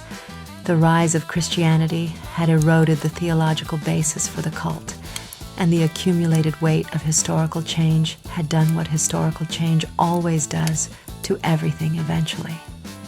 The great columns fell. The marble was quarried for new buildings, including the Hagia Sophia in Constantinople, which incorporates columns from the Temple of Artemis among its 104 supporting columns.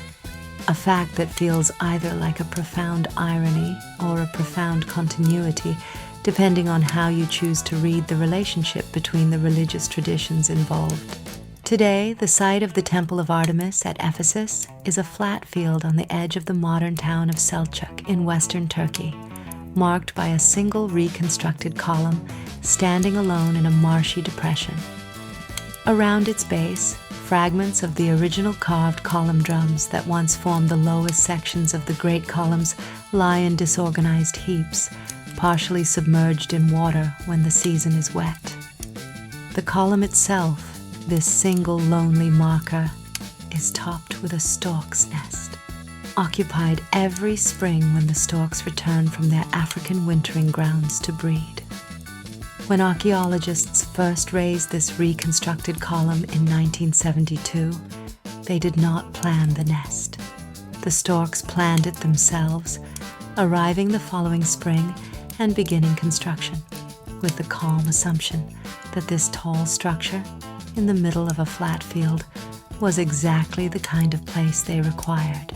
I find this detail, the storks on the column, one of the most genuinely moving things in the entire story of Artemis and her temple.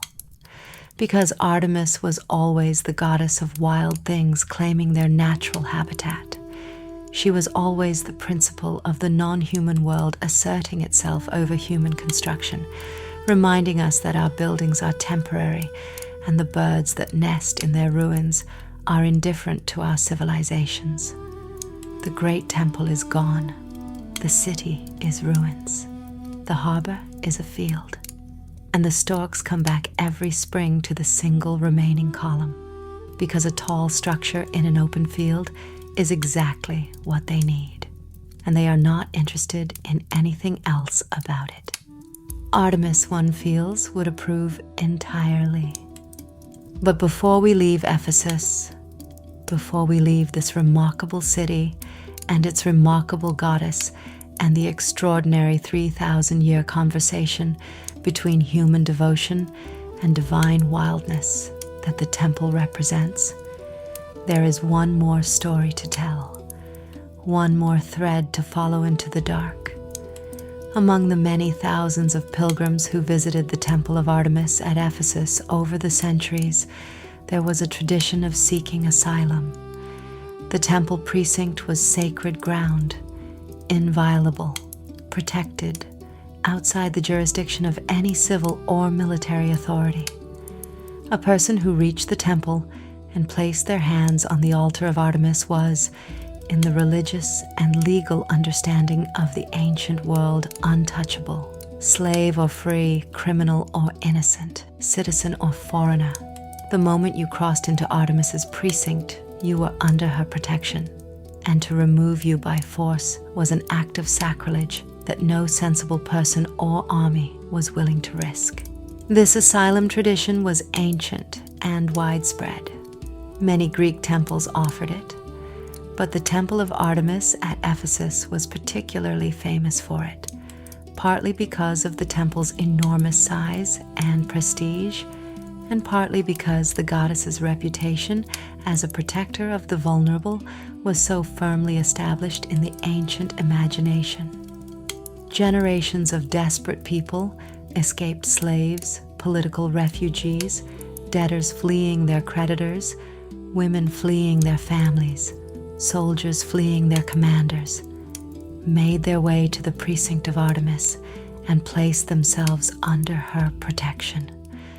The temple fed them from its considerable resources, maintained by the accumulated wealth of centuries of donations. The priests administered the precinct as a kind of sacred city within the city, with its own rules, its own economy, its own carefully maintained boundaries. The boundaries of the asylum precinct were not fixed. They were renegotiated repeatedly over the centuries, expanding and contracting as different political powers tried to manage the practical consequences of a large, well-funded sacred space that was officially outside their authority. When Mark Antony arrived in Ephesus in the 40s BCE, flush with the aftermath of the assassination of Julius Caesar, in the process of organizing the Eastern Mediterranean to his advantage, he expanded the asylum boundaries significantly, which had the immediate practical effect of making large portions of the city officially off-limits to his own soldiers' enforcement activities. It was a political gesture, a way of demonstrating his piety and his respect for the goddess, while simultaneously complicating the administrative lives of everyone trying to run the city.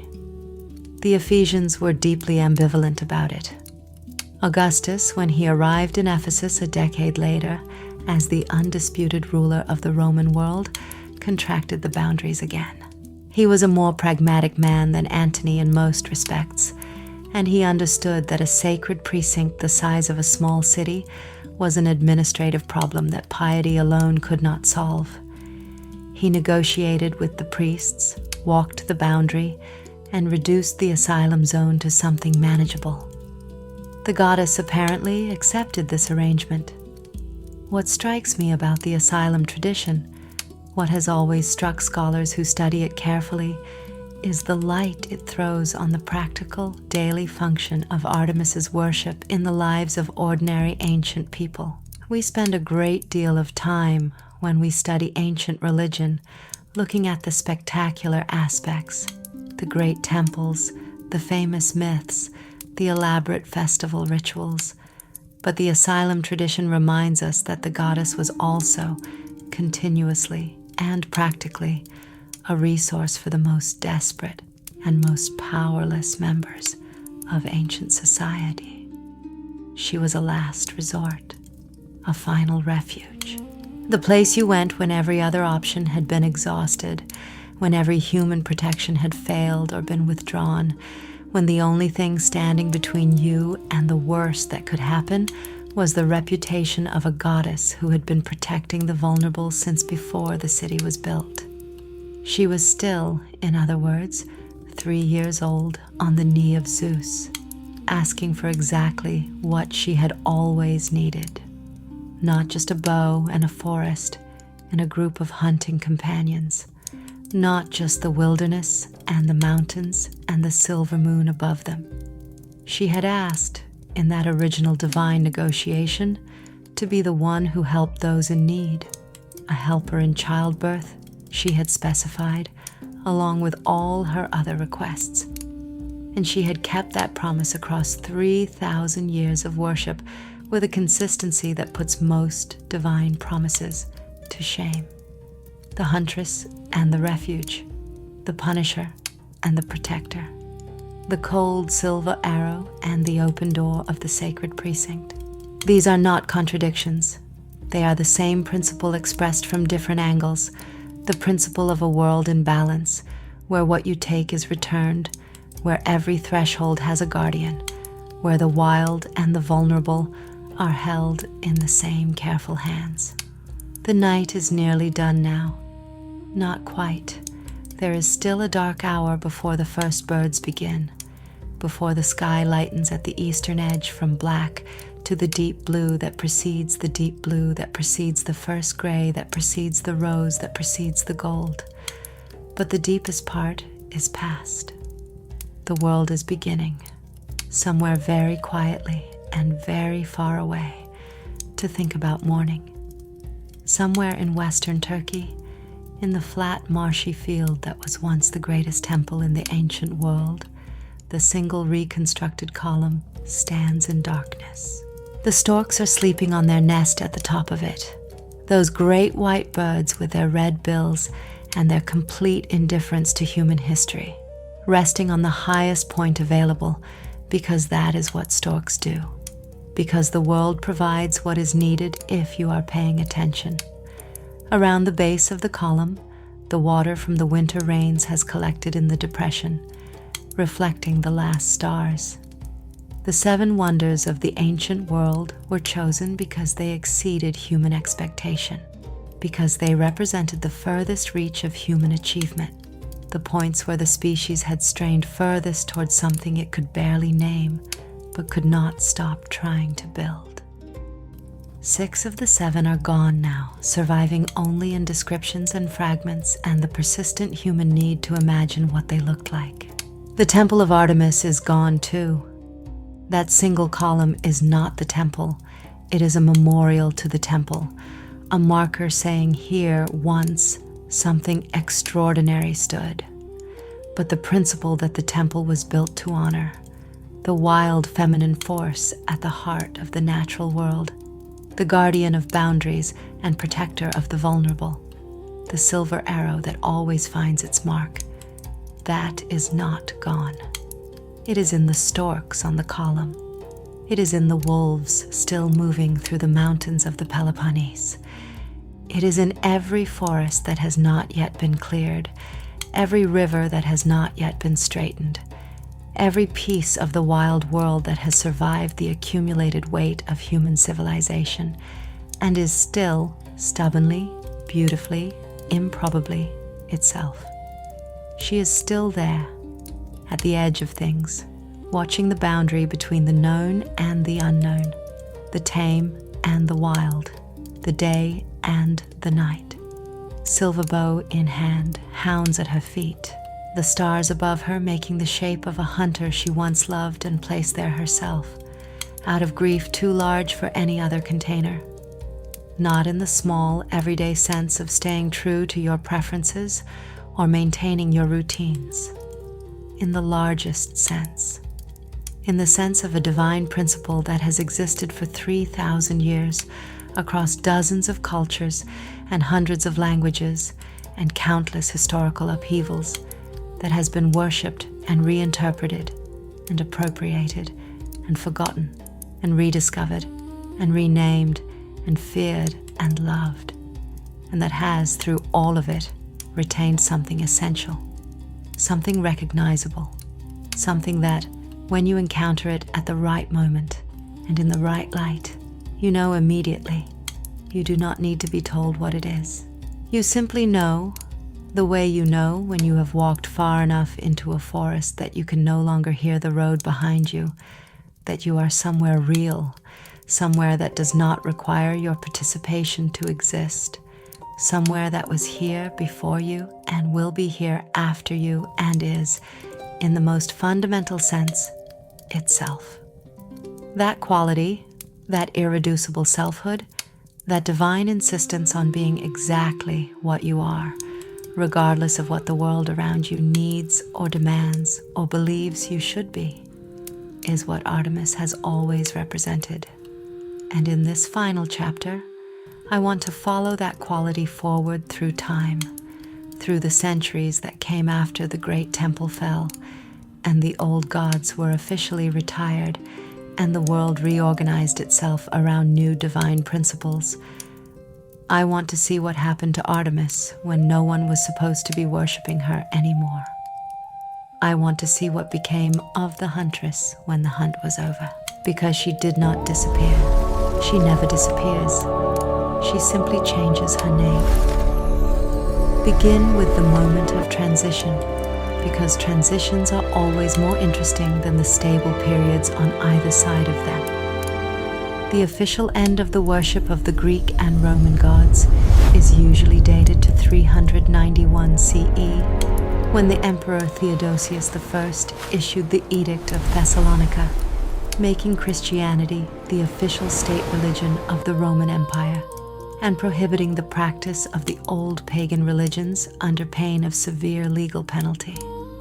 Temples were closed, sacrifices were forbidden. The great oracles fell silent. The Pythia at Delphi gave her last prophecy sometime in the late 4th century and was not replaced. The sacred fires that had burned continuously in certain shrines for centuries were extinguished. The priests and priestesses of the old gods were given a choice between conversion and marginalization, and most of them, being practical people living in a practical world, chose conversion. On paper, this is where the story of Artemis ends. The worship of the goddess was illegal, her temples were repurposed, the Parthenon in Athens, dedicated to her sister Athena, became a Christian church, and later a mosque, and is now a tourist site with scaffolding on it. The temple at Ephesus was already a ruin. The sacred groves of Artemis across the Greek world were cut down or consecrated to new purposes. The institutional infrastructure of the goddess's worship, the priests, the festivals, the sacrifices, the oracle traditions, was dismantled systematically and replaced with the infrastructure of the new religion. And yet the stories did not stop being told. The images did not stop being made. The sacred places, the high mountains, the deep forests, the wild coastlines, the springs that rose from darkness into light, did not stop being felt as sacred. The human need that Artemis had always served, the need for a divine presence in the wild places, a sacred principle in the non-human world, a guardian of the boundary between civilization and wilderness, did not evaporate because the theology changed.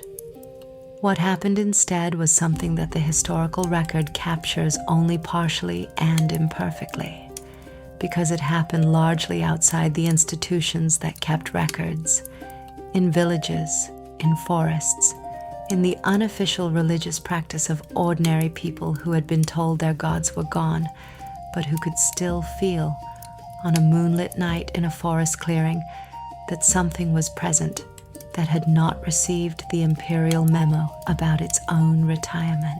The goddess went underground, not literally, though in some cases almost literally, her worship continuing in caves and remote mountain sanctuaries long after it was officially forbidden. She went underground in the more profound sense of becoming embedded in the cultural landscape in ways that were officially invisible but practically continuous. She became a folk memory, a habit of sacred attention, a way of relating to the non-human world that persisted in the nervous system of European culture long after its theological justification had been removed. The clearest evidence of this underground persistence is the phenomenon that historians of religion call syncretism, the blending of old religious forms with new ones, the way water finds a way through apparently solid rock by working along the grain of the stone. In the early centuries of Christianity's expansion through the Greek and Roman world, the new religion encountered a problem that its theologians discussed with considerable anxiety. The people who converted brought their old sacred landscape with them. They stopped sacrificing to Artemis, yes. They stopped calling the goddess by her name. But they continued to feel that certain springs were sacred, that certain groves required respect, that the full moon had a particular quality of power, that wild animals deserved a special kind of attention. They continued to seek the protection of a divine feminine presence for women in childbirth, for young girls on the threshold of adulthood, for travelers in wild places. The need was still there. The goddess, officially, was not.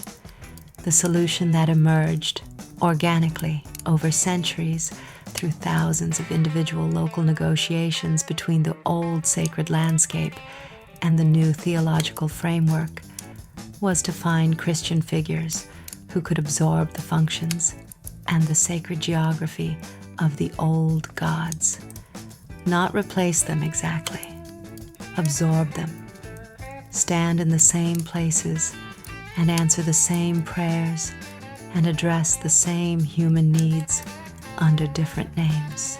The most important of these absorptions, for our purposes, was the Christianization of Artemis's sacred sites and sacred functions through the figure of the Virgin Mary. This is not a fringe academic theory. It is one of the most thoroughly documented processes in the history of religion, acknowledged by scholars across the theological spectrum. The evidence is everywhere, once you know how to read it. The most famous example is Ephesus itself. After the fall of the Great Temple, the city of Ephesus became one of the most important sites in early Christianity. Specifically, it became associated with the Virgin Mary, who was believed in Christian tradition to have spent her final years there under the protection of the Apostle John. In 431 CE, the Council of Ephesus, one of the foundational councils of Christian theology, met in the city specifically to debate and affirm the title of Theotokos for Mary, meaning God-bearer or Mother of God. This is the council that officially established Mary's elevated status in Christian devotion. The scholars of religion who have studied this carefully note that the title Theotokos and the elevated intercessory role it implies for Mary bears a striking resemblance to the role of Artemis in her Ephesian form, the great mother goddess, the divine feminine protector, the sacred figure to whom ordinary people brought their most desperate prayers. The Council of Ephesus did not meet in Rome, where the Pope was. It did not meet in Constantinople, where the Emperor was. It met in Ephesus, in the city of Artemis, on the ground already saturated with 3,000 years of devotion to a divine feminine principle. And it made a decision that would shape the character of Christian devotion for the next 2,000 years. The sacred landscape absorbed the new theology. The new theology, in absorbing it, was itself transformed. The boundary between the old religion and the new was not a wall, but a membrane, permeable, gradual, continuous. Follow Artemis further north and west, into the forests of Europe that the Romans never fully tamed and the early Christian missionaries found genuinely terrifying. In the Germanic and Celtic and Slavic traditions that Christianity encountered as it spread through northern Europe, it found a different but recognizable version of the same divine principle. The wild feminine presence in the forest, the goddess of the hunt, the guardian of wild animals and wild places. The names were different. The specific mythological details were different.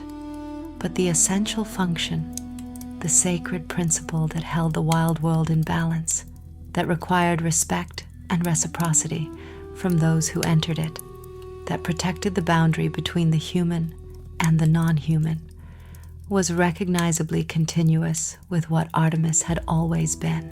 In the Germanic world, she appeared as Holda, the wild woman of the forest who led the winter hunt through the night sky, who blessed those who respected the natural world and punished those who violated it.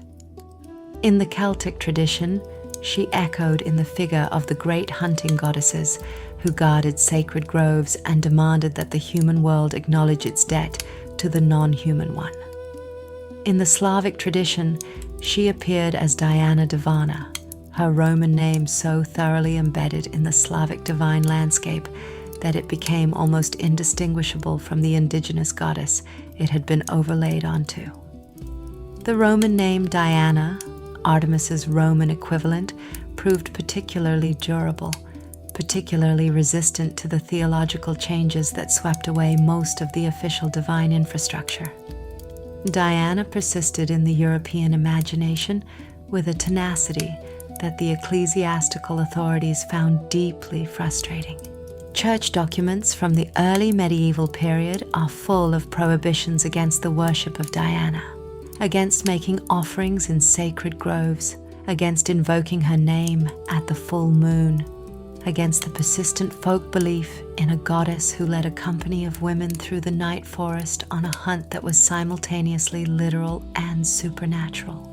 The figure that medieval church documents called Diana, the night huntress, the leader of the wild hunt, the goddess of the forest moon, was not by the medieval period purely the Roman Diana. She was an accumulation.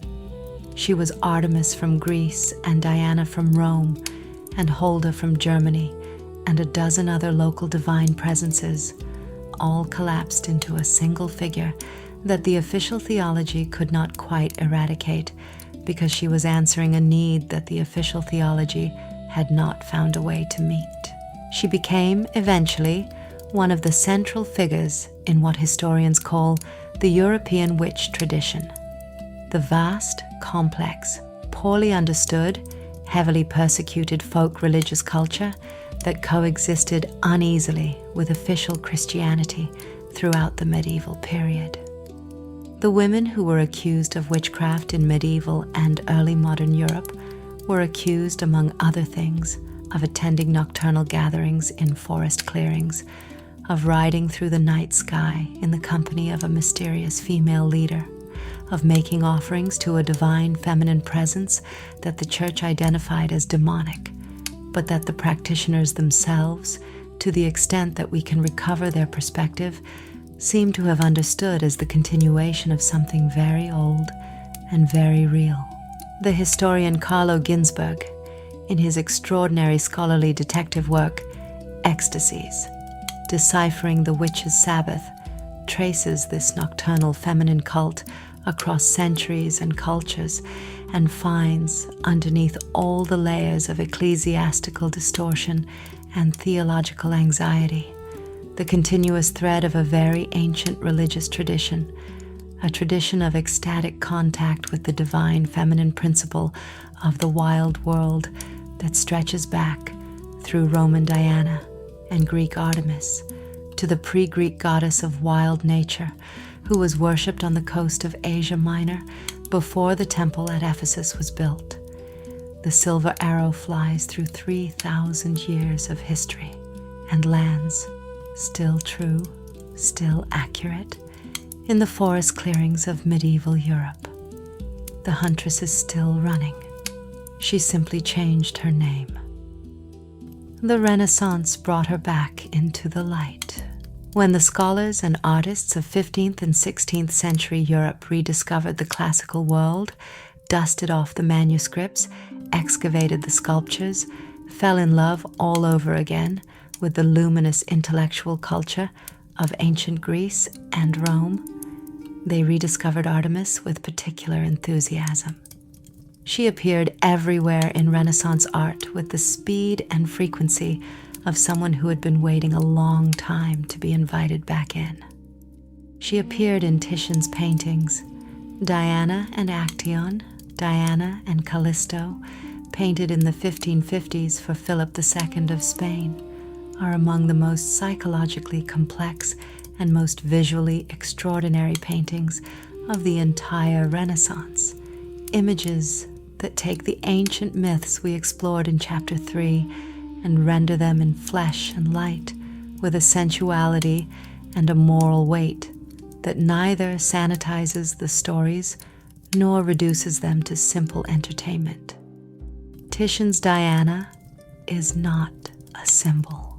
She is a being, powerful, dangerous, sovereign, the full complexity of the ancient goddess present in every carefully observed detail. She appeared in the poetry of the period with an insistence that suggests she was meeting a real need in the Renaissance imagination, the need for a divine principle that was feminine but not passive, sacred but not domestic, powerful but not defined by her relationship to masculine power. In a world where the dominant Christian feminine ideal was defined by submission and sacrifice, Artemis offered something different: sovereignty. The divine feminine that belonged to itself, that had negotiated its own terms with the King of Heaven before it was 3 years old, that ran through the world on its own authority and answered to nothing and no one. Elizabeth I of England understood this perfectly, which is why she cultivated the image of Artemis, specifically the Artemis-Diana connection, as one of the central mythological frameworks for her own unprecedented political identity. She was the Virgin Queen, Virgo, the Latin word that connects directly to the Greek Parthenos, the same word in the name of the Parthenon, the temple dedicated to Artemis's virgin sister, Athena.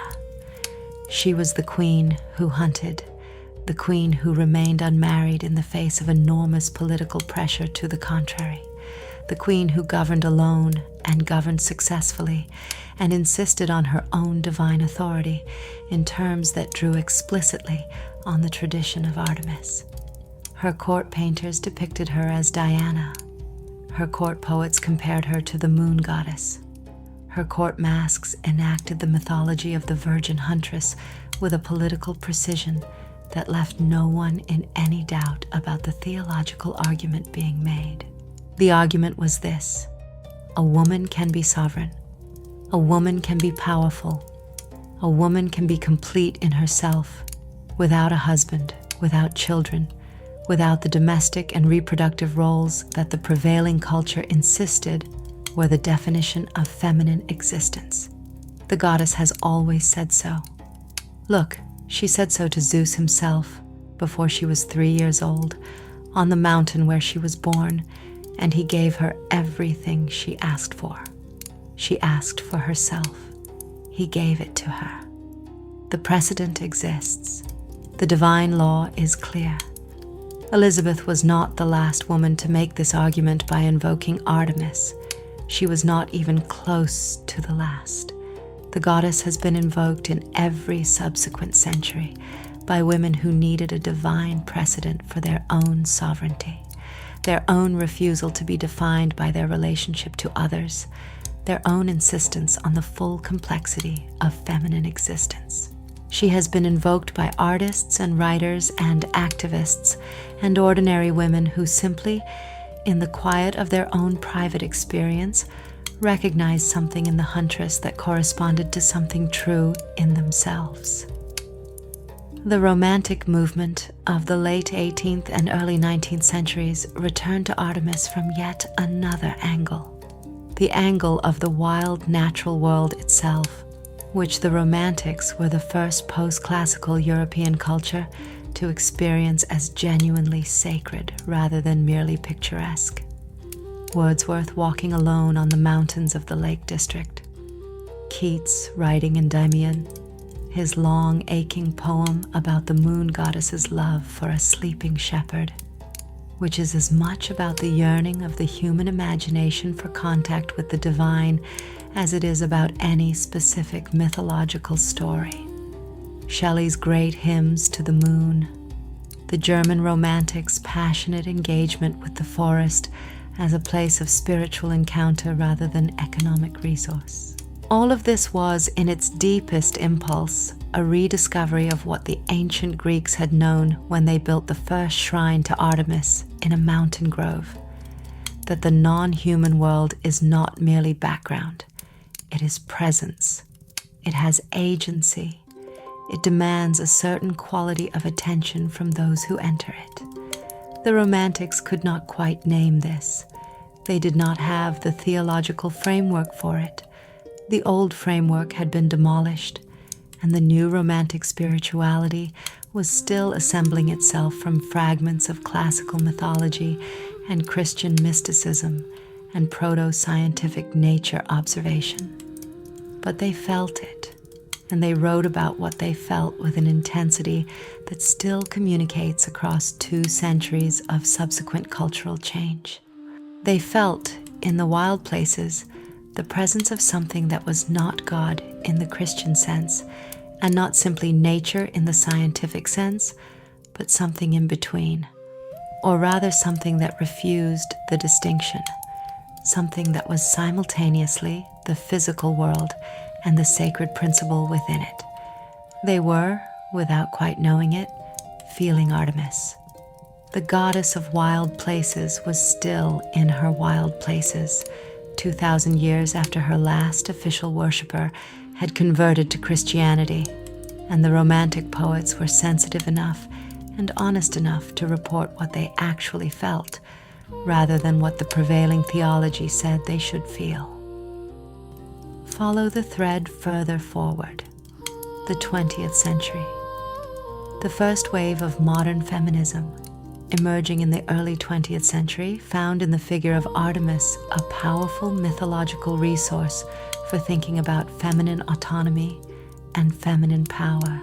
The second wave, erupting in the 1960s and 1970s, found her even more useful and more urgent. The goddess who had refused domestication, who had chosen the wilderness over the city, who had organized her life around her own purposes rather than anyone else's needs, who had demanded and received sovereignty from the patriarchal king of heaven himself. This was a figure who spoke directly to the experience of women trying to articulate, in the face of enormous cultural resistance, their right to exist on their own terms. The classic scholar and mythologist Carl Karenyi, writing in the 1940s, produced a portrait of Artemis that has influenced every subsequent scholar in the field, one that insists on the goddess's radical originality, her refusal to be reduced to any single symbolic function, her irreducible complexity. The psychologist Carl Jung and his followers, particularly the Jungian analyst Jean Shinoda Bolen, in her influential 1984 book Goddesses in Every Woman, developed the figure of Artemis as an archetypal pattern in the human psyche. Specifically, the pattern of what Bolen called the focused consciousness archetype, the feminine principle that pursues its own goals with concentrated intention, that finds its deepest fulfillment in achievement and autonomy, rather than in relationship and nurturing. Bolen's analysis is, like all psychological approaches to mythology, necessarily reductive. It takes a goddess who contains multitudes and assigns her a psychological category, which is useful for certain purposes and limiting for others. But the essential observation is correct. Artemis represents something in the human psyche, something particularly, but not exclusively feminine, that is real and important and frequently undervalued. The capacity for self-direction, the ability to know what you want and pursue it without apology. The comfort with solitude that is not loneliness, but fullness. The experience of being alone in a natural landscape and feeling, rather than diminished, enlarged, complete. In the late 20th century, the emerging environmental movement found in Artemis another kind of relevance, not primarily psychological, but ecological. The goddess who had always been the divine principle of the non-human world, the guardian of the boundary between the human and the wild, the protector of wild animals and wild places, suddenly seemed less like an ancient metaphor and more like a practical necessity. The wild world that Artemis had always guarded was under threat in ways that no previous human civilization had achieved. The forests she ran through were being cleared at unprecedented rates. The wild animals she had always protected were disappearing from the earth at a pace that the geological record suggested had not been matched since the asteroid impact that ended the Cretaceous period 66 million years ago. The goddess of wild places, in this context, became something more urgent than a mythological figure or a psychological archetype. She became a way of thinking about what was at stake, a way of articulating, in the language of myth and the emotional register of sacred relationship, what the loss of the wild world actually meant, not just economically or ecologically in the technical sense of those words, but spiritually, existentially, in terms of what human beings are and what we need at the deepest level in order to remain ourselves. I want to tell you about a moment that I think about often when I think about Artemis and what she means in the world we actually inhabit. In 2019, scientists monitoring the recovery of wolf populations in Europe reported something that they called a trophic cascade, a term that sounds technical but describes something almost mythologically powerful. When wolves were reintroduced to Yellowstone National Park in the United States in 1995, after an absence of 70 years, the entire ecosystem of the park began to change. Not just in the obvious ways. The deer population was controlled, the vegetation began to recover, but in ways that no one had predicted. The rivers changed course. Literally, the physical geography of the park shifted because the return of the predator changed the behavior of the prey animals, which changed the grazing patterns, which changed the vegetation on the riverbanks, which changed the soil stability, which changed the way the rivers moved through the landscape. The return of a single predator, a single representative of the wild, non-human world, had changed everything. The rivers moved differently. The land was different. The whole interlocking system of the ecosystem, which had been working with a crucial absence at its center for 70 years, reorganized itself around the returned presence of the wolf with a speed and a completeness that astonished the ecologists watching it happen. This is what Artemis has always known. This is what her entire mythology has always been saying. From the very first stories told about her in the forests of Arcadia, that the wild world is a system and every part of it matters, and the removal of any element, any sacred grove, any apex predator, any wild animal, any boundary between the human and the non-human sends consequences cascading through the whole structure in ways that are far harder to predict than they are to prevent. The trophic cascade is the scientific name for what Artemis has always been the mythological principle of. The profound, irreducible, non-negotiable importance of wildness. The wolves changed the rivers. She always knew they would. And now we come to the end. Not of Artemis. She does not end. But of our particular conversation with her. This one that has been unfolding across 4 long chapters and is now reaching its conclusion in this quiet, final hour. I want to say something honest about why I chose to tell you this story in this particular way. In the darkness, in the slow voice, in the register of something between a bedtime story and a lecture and a meditation. I chose it because I believe that the way we receive information changes what we do with it. The bright, busy, anxious, distracted mode of daytime attention that most of us live in most of the time is very good at acquiring facts and very bad at integrating them, at letting them settle into the deeper layers of the mind where they can do the work that genuine knowledge does, the work of changing how you see things rather than simply adding to the inventory of things you know. Artemis has never been primarily about facts. She has always been about seeing, about the quality of attention you bring to the world around you, particularly the non-human world, particularly the wild places, particularly the edge places where the ordinary ends and something older and less nameable begins. The ancient Greeks who built her first shrines in mountain groves were not making a theological argument. They were recording an experience, the experience of being in a wild place at the right moment with the right quality of attention and feeling, unmistakably, that the place was alive in a way that exceeded any purely physical explanation, that something was present, that you were not alone, I have had this experience. Most people who have spent real time in real wild places have had this experience, though they describe it in different languages and attribute it to different sources depending on their theological inclinations.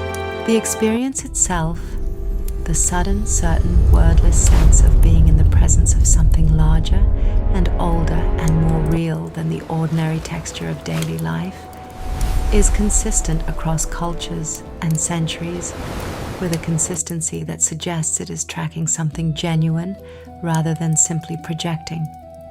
The ancient Greeks called that something Artemis. You do not have to call it that.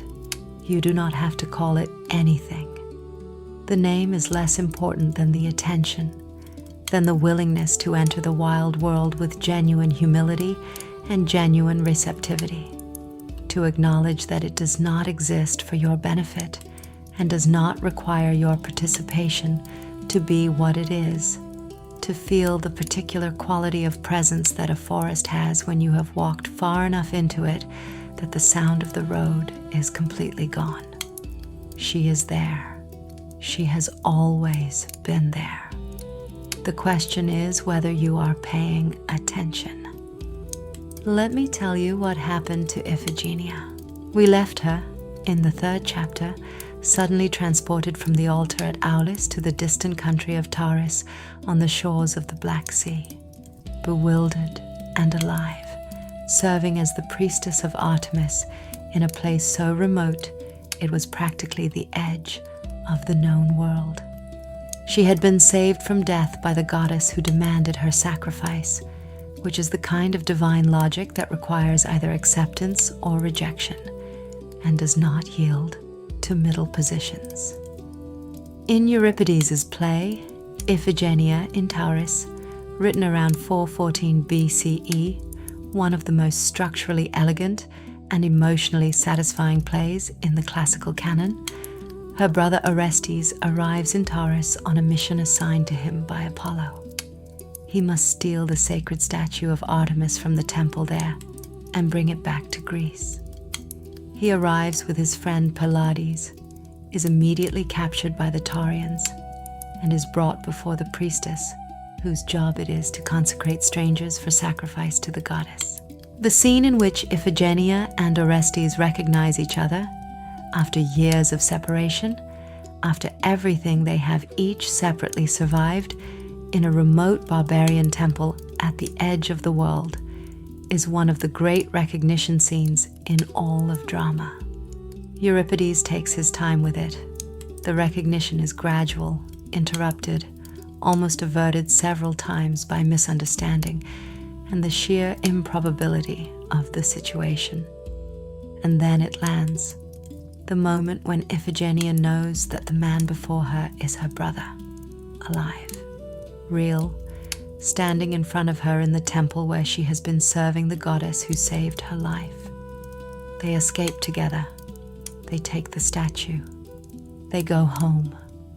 Artemis, who arranged all of it, who saved Iphigenia from the altar, who kept her alive in Taurus, who sent her brother to find her, says nothing in the play. She does not appear. She does not explain. She is present only in the architecture of the plot, in the way the events have been arranged to bring two separated people back together in the most unlikely possible place. She works, as she has always worked, through the shape of things rather than through speech, through the trajectory of the arrow rather than the words of the archer. This is, I think, the most honest portrait of divine action in all of Greek mythology, not the god appearing in a blaze of light to announce their intentions, but the shape of events gradually revealing an intention that was always there, but could only be seen in retrospect. Not the burning bush, but the return of the brother. Not the parting of the sea, but the recognition in a far country, the reunion that should have been impossible and wasn't. Artemis does not explain herself. She does not need to. The arrow lands where it was always going to land. The outcome was always the outcome. The only question was whether you were paying enough attention to understand it when it arrived. We are at the end now. I mean this in every sense. At the end of the story, and at the end of the night, and at the end of the particular quality of attention that the darkness has made available to us. Soon the birds will begin.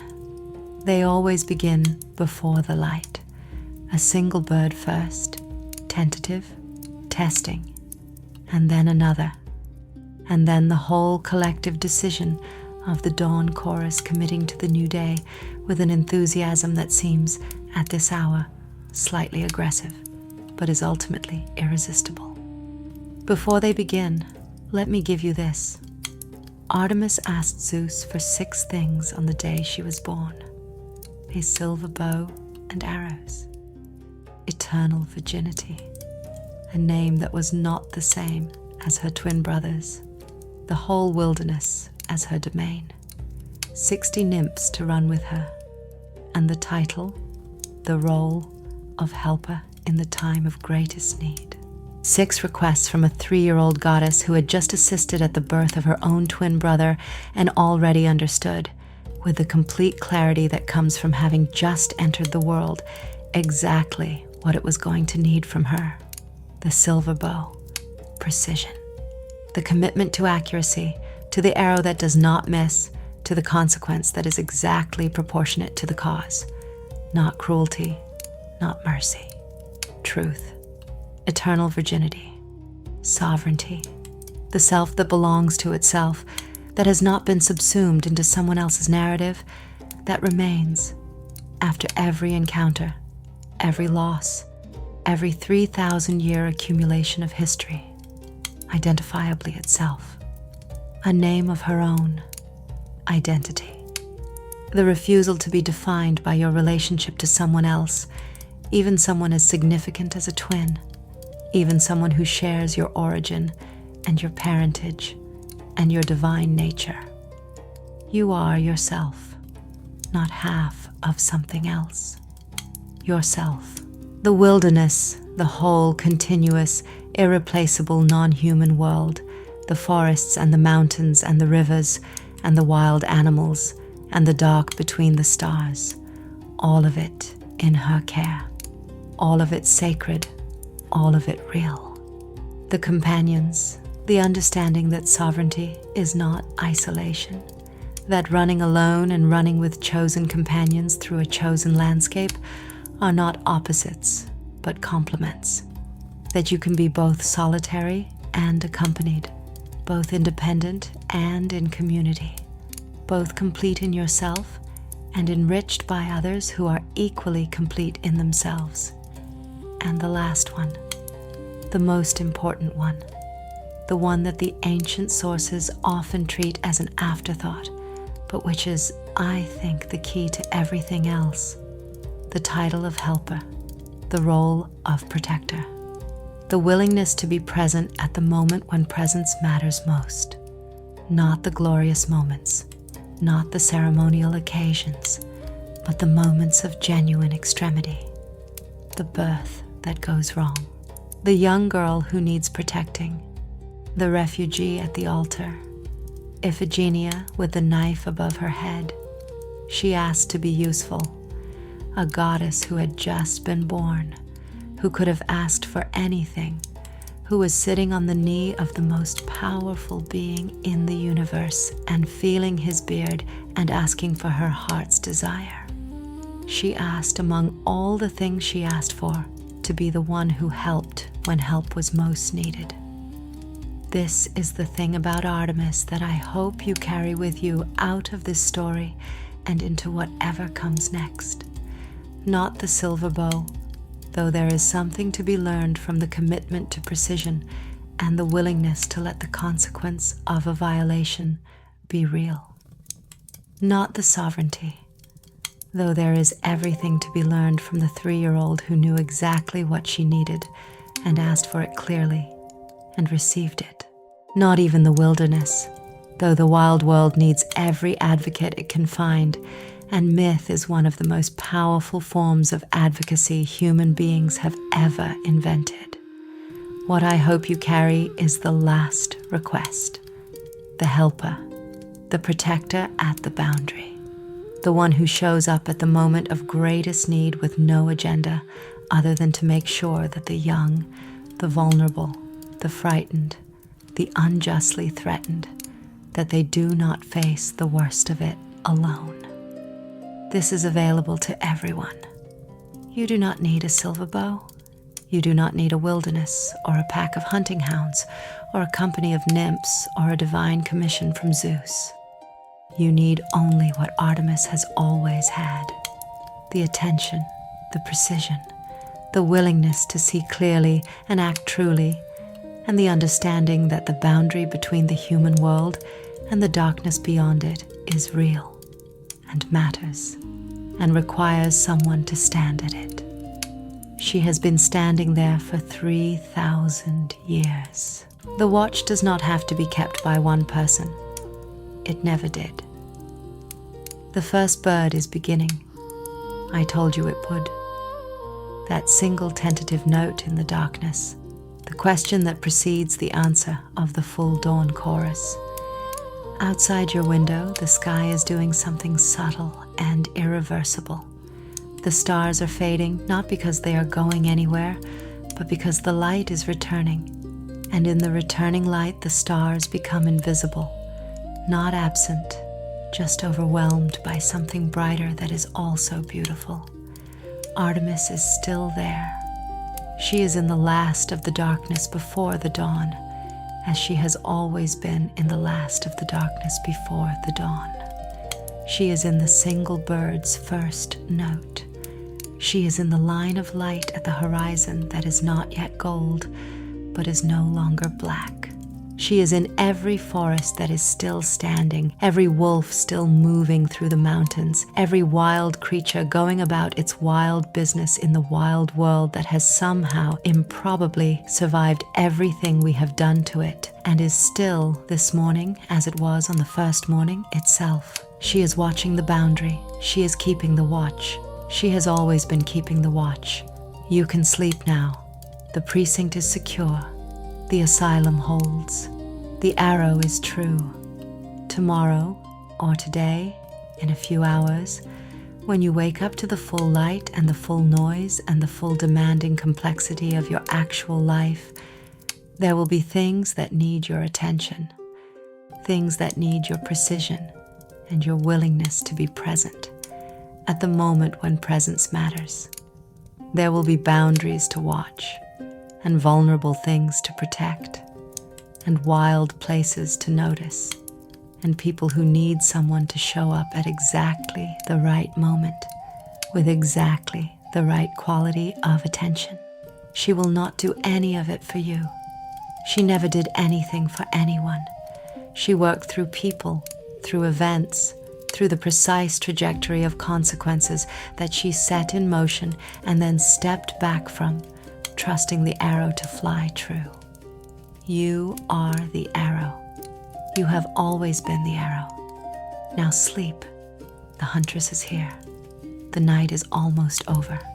And when it is, when the light comes and the birds are loud and the ordinary world reassembles itself around you with all its weight and all its beauty, go outside. Find a tree that is older than you are. Stand under it for a moment. Be quiet. She will be there. She is always there. Good night.